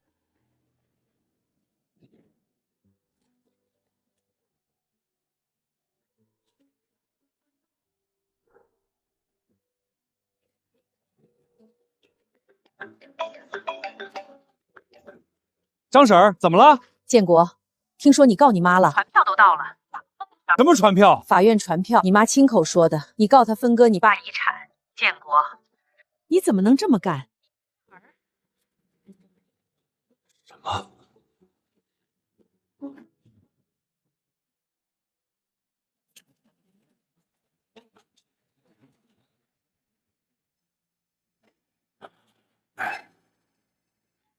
请问是周建国先生吗？这里是我人民法院，您作为原告起诉周桂兰女士遗产分割一案，下周3上午9点开庭。什么案？证件准时到题。我没告过任何人。本人吗？是我，但我没有告过任何人。委托代理人是陈美华女士，授权委托书上有您的签名。地址在哪儿？我没有签过这个东西，它哪儿来的？但身份证复印件是您的，周先生，这个您得去问您家属。这是你签的，那可是我妈呀！我知道，所以我替你签，问了你，根本不会懂。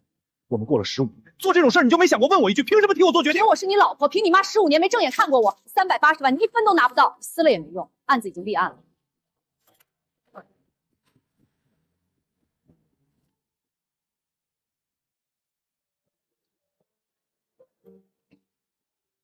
你怎么知道我在这儿？你还能去哪儿？你是要毁了这个家？我是为了这个家。你妈386个给了孙女，1分不给你的时候，想过这个家吗？你妈家当着你弟弟妹妹的面说你偷她养老金的时候，想过给你留脸吗？你没话说了，官司已经立了，你不出庭，法官也会判。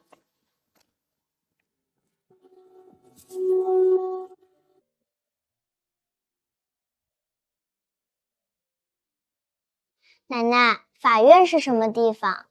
是个说话的地方。奶奶，你是不是要跟大伯吵架？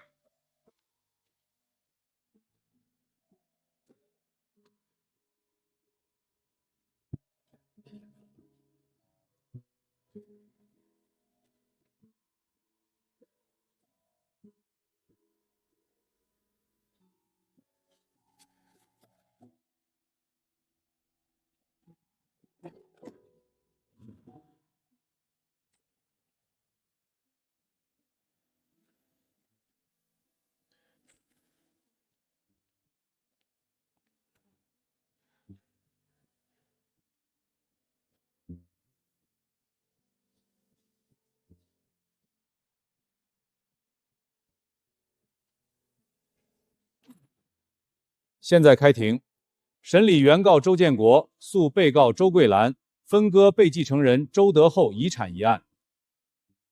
原告方陈述诉讼请求。审判长，原告周建国的诉讼欲求如下：被继承人周德厚于2023年病逝，其名下位于长青巷17号的房产于2024年纳入拆迁范围，补偿款共计人民币380万元整。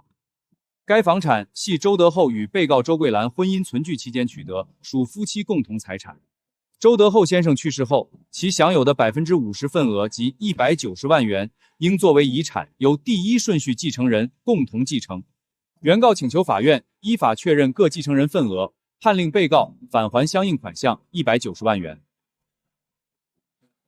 被告有没有请代理律师？没有。被告，你可以自己陈述，对原告的诉讼请求，你认不认可？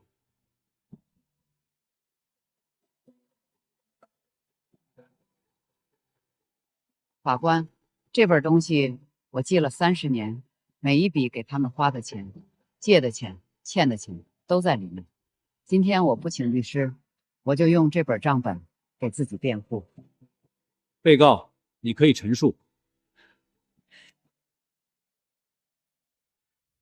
1994年9月1日，建国学费286元，借二嫂200，还差86，卖了周德厚的手表。1994年12月，小米棉袄破了，买了件新的40元。小军的鞋露脚趾头，补了3次。1998年7月，小敏考上师范，学费3200元，凑不齐，跟小敏说家里困难，小敏哭了一晚上，第二天说不念了。审判长，这些与本案遗产分割没有直接关联。有关联。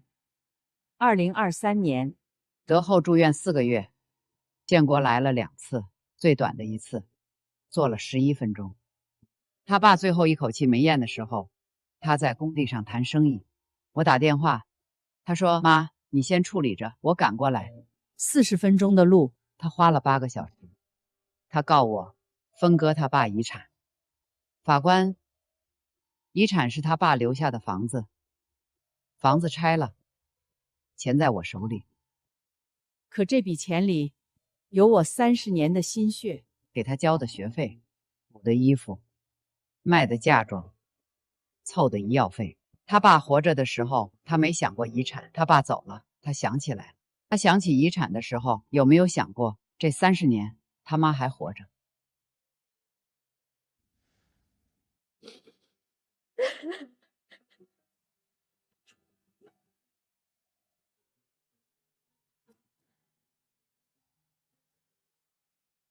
审判长，被告所述的家庭日常开销与本案无关，被继承人的遗产份额，法律有明确规定。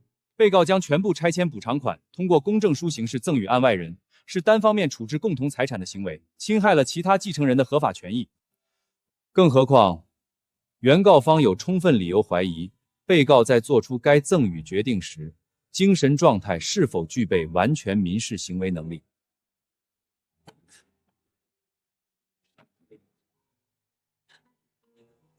你活着着呢。请坐。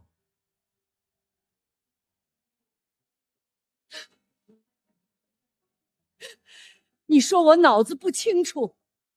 只是提出合理怀疑，毕竟380万是一笔巨额财产，一个62岁的老人，把他全给了一个没有血缘关系的案外人保姆，这不符合常理。我问你一句话，你给那个案外人打过电话吗？他叫刘芬，照顾我3年，每天给我做饭、洗衣服，半夜扶我上厕所。我住院那几天，他趴在床边守了我一晚上，3个子女一个都没有。你说他是案外人，那我问问，这3个孩子，谁比他在案子里？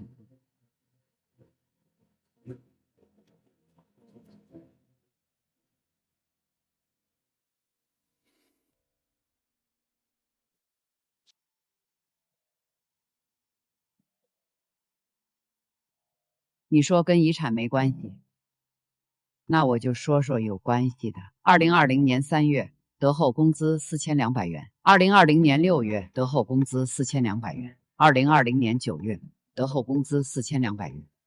周德厚活着的时候，每个月工资4200，一分不少，全交给这个家，交了30年，按月算360个月，4200乘以360是多少？151万2千。我的退休金每月2800，从50岁到今年62，12年，2800乘以12，40万3200。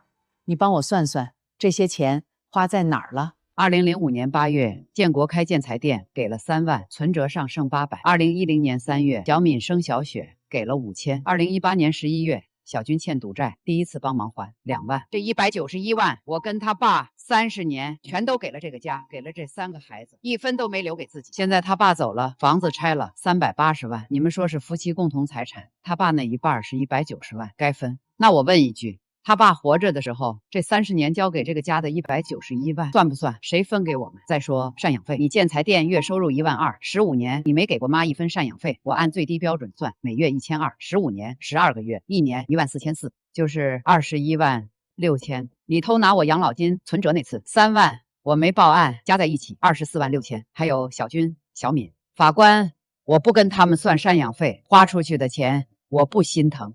我就想让法官看看这本账，看看这30年，什么叫养孩子，什么叫不欠。被告，你有什么具体诉求？我没有诉求，该说的我都说完了。鉴于双方争议较大，本庭宣布休庭，下次开庭时间另行通知。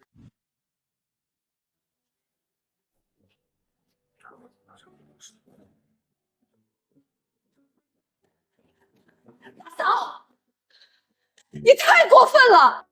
我过分？你敢拿建国的身份证替他告他妈？你敢做这种事？你还有脸坐在原告席上？你装什么好人？周小敏，你回娘家不也是为了钱？我一开始回家是为了钱，是借过5万，我认。但我今天上午把3万2还了，还剩1万8，我会还。我也不会再要我妈的拆迁款。你呢？我什么？15年，你有几次进这个家门不是为了求我妈帮忙？你每次来都提东西，阿胶、保暖内衣、降压药、排骨。哪一次你坐下来陪她吃过饭？哪一次你进门不是为了开条件？你算什么东西？妈380万压根就没想到你，你连自己婆家的日子都过不明白，也好意思来对我指指点点。大嫂，你说你争的是一口气，可我妈这15年连一口气都没跟你争过，你送的每一样东西她都收着，一盒没拆，一件没用。我今天不是来跟你吵架的，我就是想告诉你，你刚才在庭上说他脑子不清楚，你坐原告席上让律师说他精神病，她是我妈，她这辈子谁都没害过，你不能这么对她。你为他打抱不平来了，你等着，判决下来你们1分都拿不到。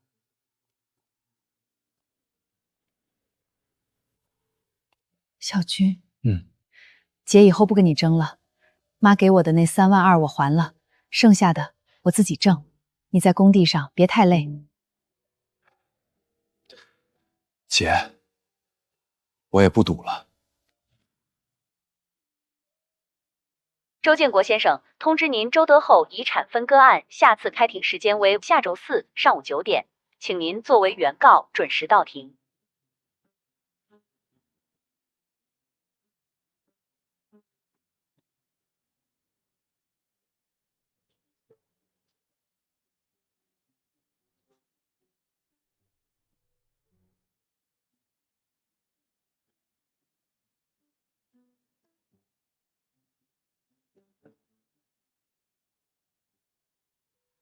周先生，对，是我，周建国。我记得您有什么？我要撤诉。撤诉？是，不告了。周先生，这个案子已经立案了，您是原告。原告不是我，是我老婆，冒我签的名儿，我不告。周先生，这事儿您得跟您太太商量。不用商量。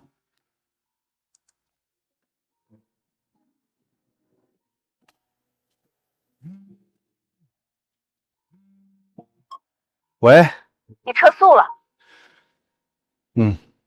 周建国，我嫁给你15年，漏了个什么？我争的是钱吗？我争的是一口气。你不帮我，我替你钱。你现在跟我说撤诉，你们都当好人，就我是坏人。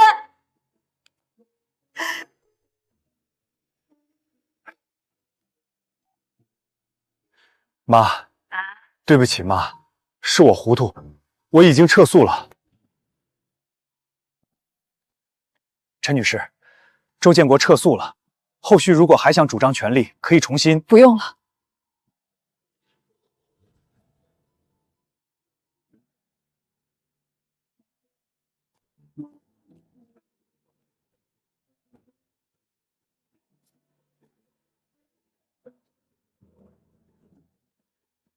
你们都当好人，你撤诉，你当孝子，你弟弟戒赌，你妹妹还钱，你们都是好人，就我是坏人。我替你出头，我替你做恶人，到头来你说撤诉当好人。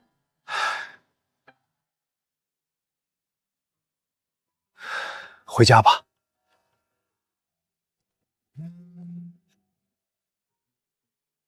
张婶儿，建国，你妈出事了，你赶紧去医院。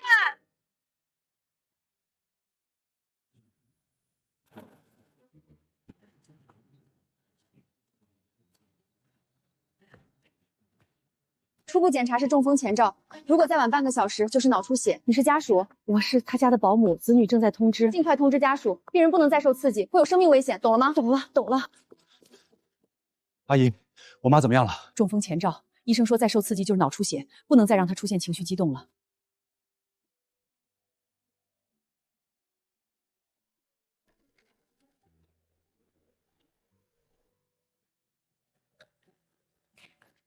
大哥，你怎么不进去？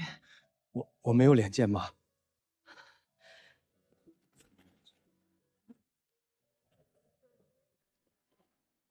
家属，儿子，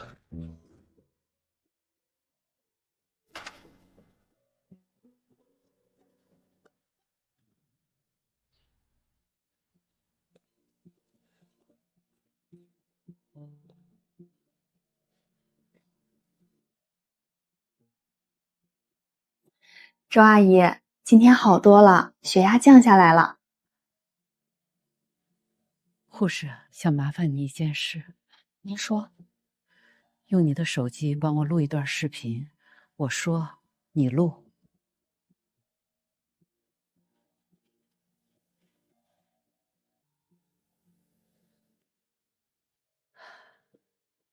录吧。我是周桂兰，62岁，长青巷17号。我决定将名下全部拆迁补偿款以我孙周小雨的名义设立教育基金，我死后剩余全部捐赠社区养老院。3个子女不继承。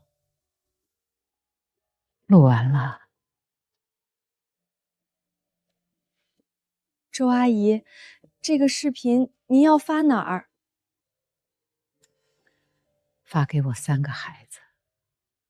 我是周桂兰，62岁，长青巷17号，帮小军还了赌债，帮芬芬出她儿子的医药费，以我孙女周小雨的名义设立教育基金，3个儿女不继承。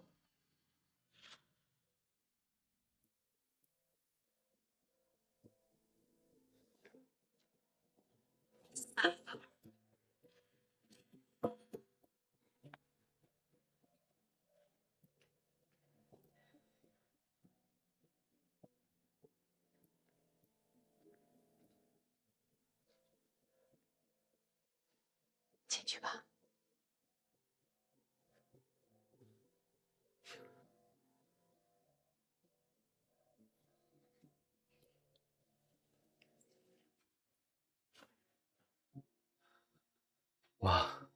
妈，我撤诉了。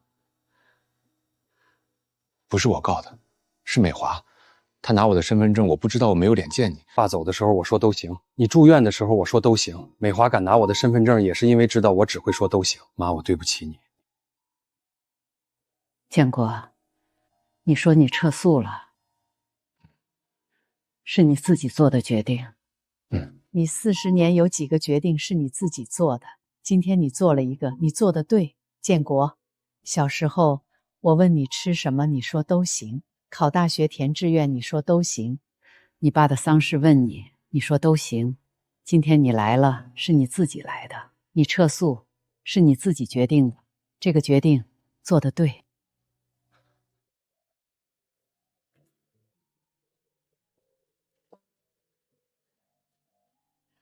下次来你就坐在这儿陪我坐一会儿，我看着你我就开心。妈，你上次说我爸住院的时候，我来了7次，最短的一次坐了11分钟，我量过，从住院部大门到病房要爬3层楼梯，走100多步。那年我坐在你那个方凳上，手机揣在口袋里，心里想的是工地上的钢筋水泥什么时候到，坐了11分钟的。我看时候可不知道，你也是看着表在等。以后我一定多花时间陪你。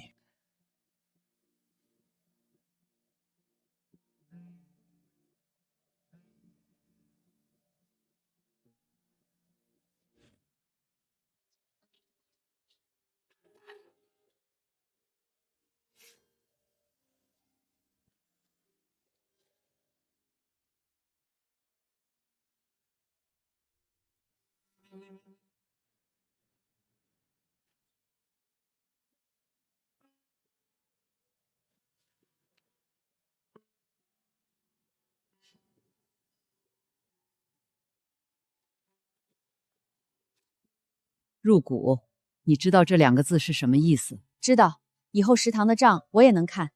你比你大哥有出息。妈，我不走了，食堂的早餐窗口我来做。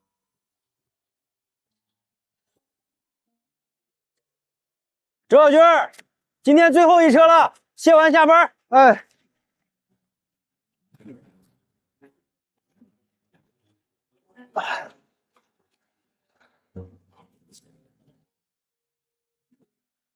又给你妈转账。你这个月奖金全还了，自己1分不留。不赌了以后，好像也没什么要花的地方。行，好小子。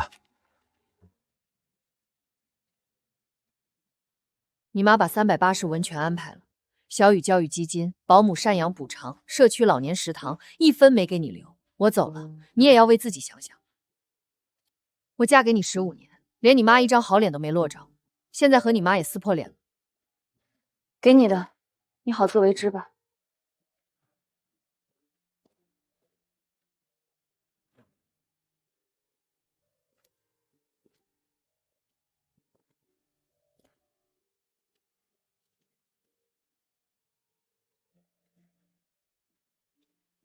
建国，你妈从来不把我当一家人，我争的不是房子，这一口气。你跟她说，我不是坏人，只是这个外人我当不下去了。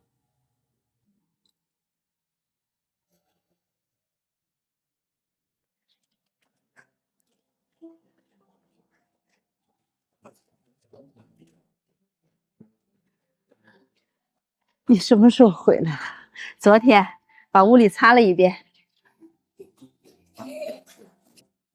奶奶，你的脸不歪了。早就不歪了。骗人，昨天还歪的。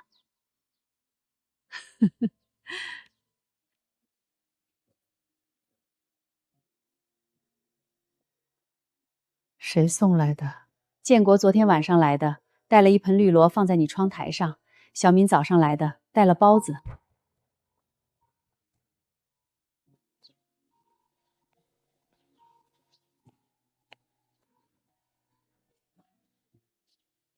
妈，我来谈小雨的事儿。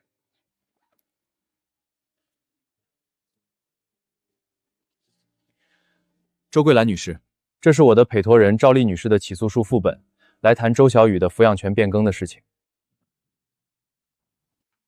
孙律师，请陈述申请方意见。被申请方周小军近3年有赌博恶习，曾经欠下赌债45万元。我方认为被出警方不具备稳定的抚养能力。小雨从小跟我，小丽走的时候，小雨才3岁，发着烧，嗓子哭哑了。我在医院陪了3天3夜，你在哪？她上幼儿园第1天不敢进教室，我在门外蹲了1上午。我念过大学，心高气傲，跟着别人合伙做生意被骗了8万，我不敢跟家里说，想翻本，一念之差进了赌局。赢的时候觉得自己什么都能捞回，输了就戒，戒了再赌。等我反应过来的时候，小丽走了，小雨发烧，我妈在替我还债。我欠了钱，是我没本事，但小雨是我养大的。你从3岁就没见过她，现在你说要接走，她认你吗？你说够了吗？你说在医院陪了3天3夜，那你赌钱的时候怎么想想他？你被人追债追到家门口时候怎么想他？你让小雨跟着你妈住在这间破屋里，这样养他？周小军，我不是来跟你翻旧账的。这3年我没脸回来，但现在我有家了，我有房子了。你呢？你欠了多少钱，你自己心里清楚。我不是赌鬼。你不是？那你告诉我，你那40万是怎么欠出来的？请双方冷静。我今天不是来跟你商量的，我要小雨跟我走。你欠的债，你毁的日子，你自己扛。把孩子叫进来吧。小雨，你知不知道今天为什么来这里？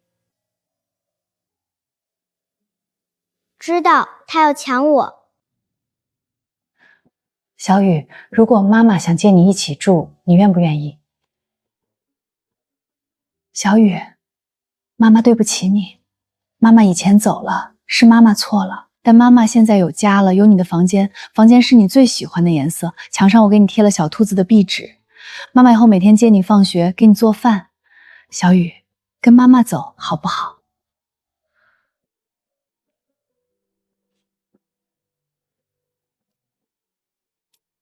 奶奶，孩子表达意愿，法官通常会采纳，硬打胜算不大。那怎么办？可以先撤诉，探视权保留，以后有机会再。探视权？他正眼瞧过我一眼吗？他从头到尾叫过我一声妈了吗？综合被监护人意愿及双方现有条件，本庭建议暂时维持现有抚养安排。维持现有抚养安排，还让孩子去住他们那间破院子吗？赵女士，我理解你的情绪。理解，他跟着他能有什么好日子过？他连自己都养不活，拿什么养小雨？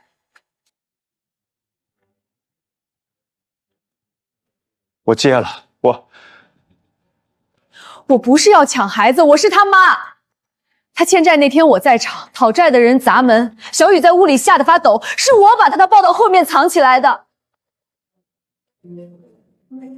奶奶，现在综合被侵蚀人意愿，本庭建议暂时维持现有抚养安排。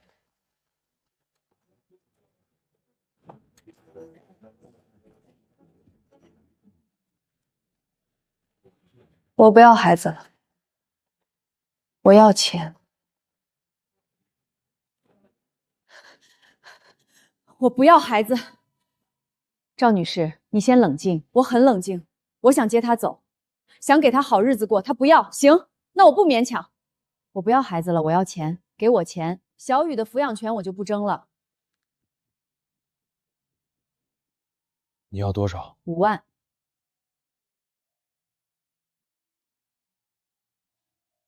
正好5万，我存了3年，本来是给小雨上初中用的，现在给你。我来可不是为了要钱，是他自己有好日子不过不识好歹。你要钱，我给你了，你拿了，别再来了。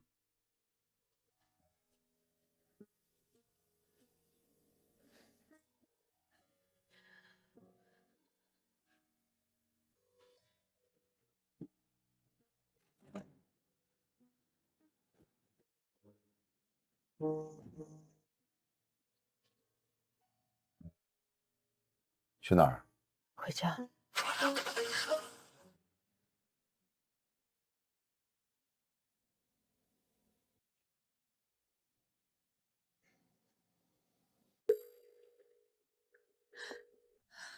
妈，我想搬回家住。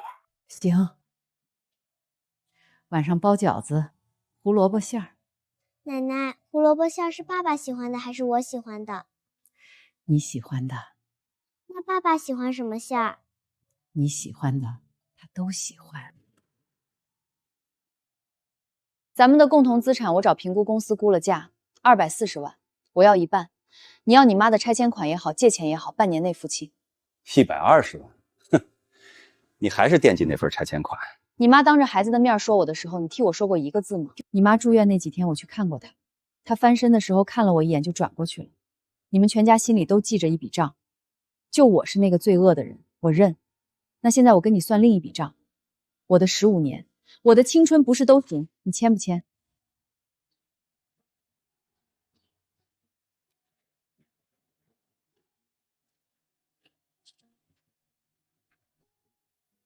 现在开庭，原告陈美华诉被告周建国离婚及财产分割一案，原告方陈述诉讼请求。尊敬的审判长，原告陈美华提出的诉讼请求有2项：第一，双方于15年前结婚，婚后感情长期不和，请求终予离婚；第二，双方婚姻存次期间的共同财产共240万，我方要求分得一半。审判长，这是相关的证据材料，都已经提前提交。被试请人，你对原告提出的离婚诉求有什么意见？我不离婚。原告是否接受调解？不接受。他不是不想离婚，他是怕分财产。我跟他过了15年，家里的事他不管，老婆受了委屈他不吭。我今天不要调解，我要离婚。被申请人，你对原告提出的离婚诉求有什么意见？周建国，事到如今，你能不能像个男人一样敢做敢当？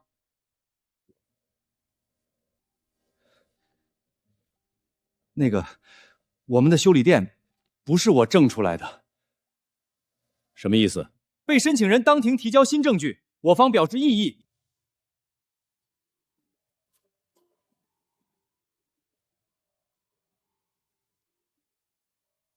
周建国，你说建材店的初始资金是你母亲出的，是借款，能证明吗？有没有借条或者证人？有证人。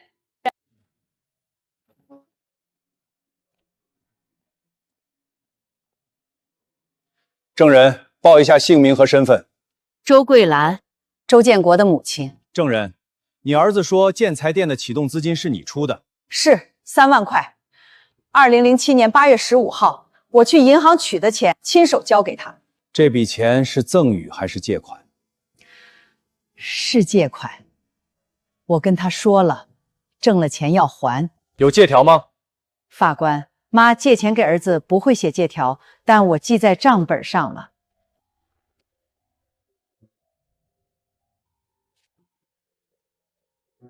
2007年8月20号，建国用那3万块开了店，他带美华去挑了店面，回来的时候2个人晒得黑黢黢的。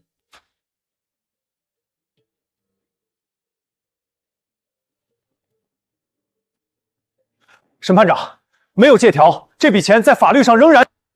赵律师，你先等我把话说完。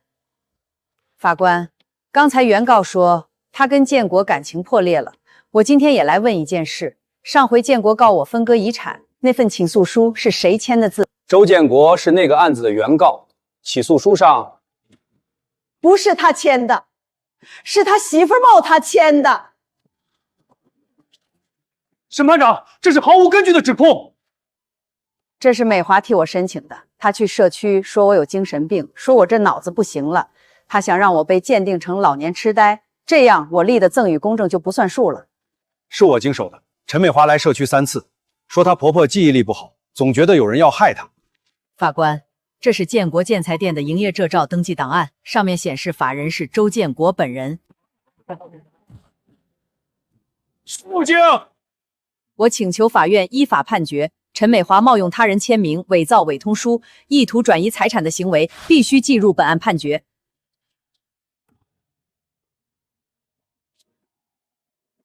我方放弃财产分割主张，放弃全部。经审理查明，原告在婚姻存续期间存在伪造签名、冒名起诉、申请不实精神鉴定等多项重大过错行为。依据相关法律，原告以不正当手段谋取财产权益，在分割共同财产时可少分或不分。现判决如下：一、准予原告陈美华与其丈夫离婚；二、建材店、房产、存款均不予分割，驳回原告全部违规请求。庭审记录将保留对其违规行为的记录，并移送相关司法部门。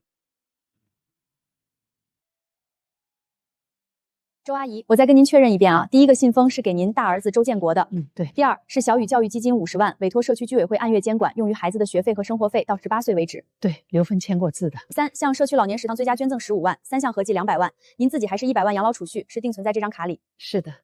这些信封呢？是我单独留给孩子们的钱。周建国、周小米、周小军，还有没有要补充的？没有。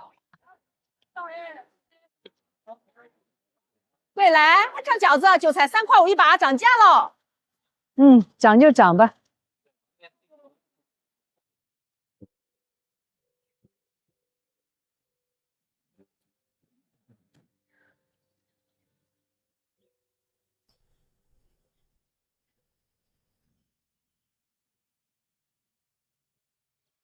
钱不多，一人20万，干干净净的。妈，这是你一辈子的钱啊！我的钱我想给谁给谁，你收着。妈，你是从什么时候开始写的？从我得知拆款消息的时候，欠的都还清了，以后不用记了。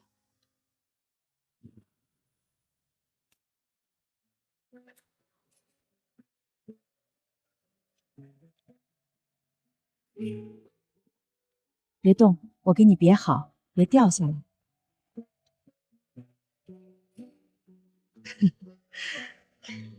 一把年纪了还别花儿，一把年纪才要别。来，这锅茶叶蛋免费的，你别拦我，你拦我也放这儿。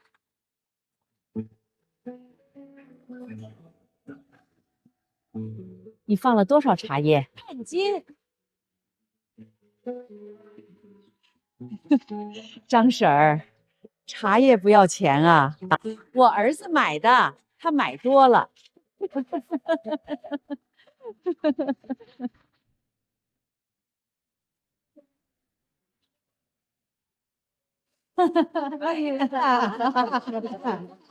来，走到妈这边来，就3步。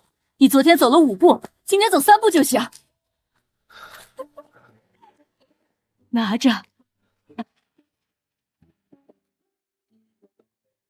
浩浩，你这条腿走了大半年的路，比我70年走的每一步都难。这盆肘子比你们都值钱。让，排骨烫手。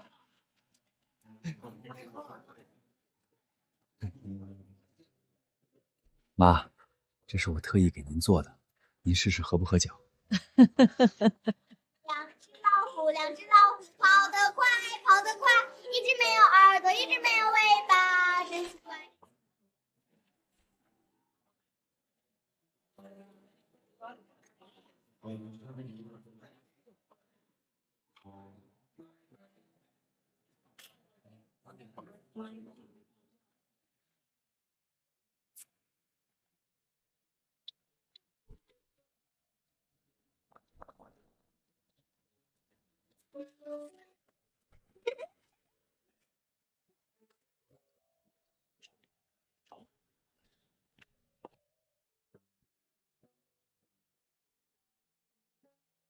周姐，长寿面好了。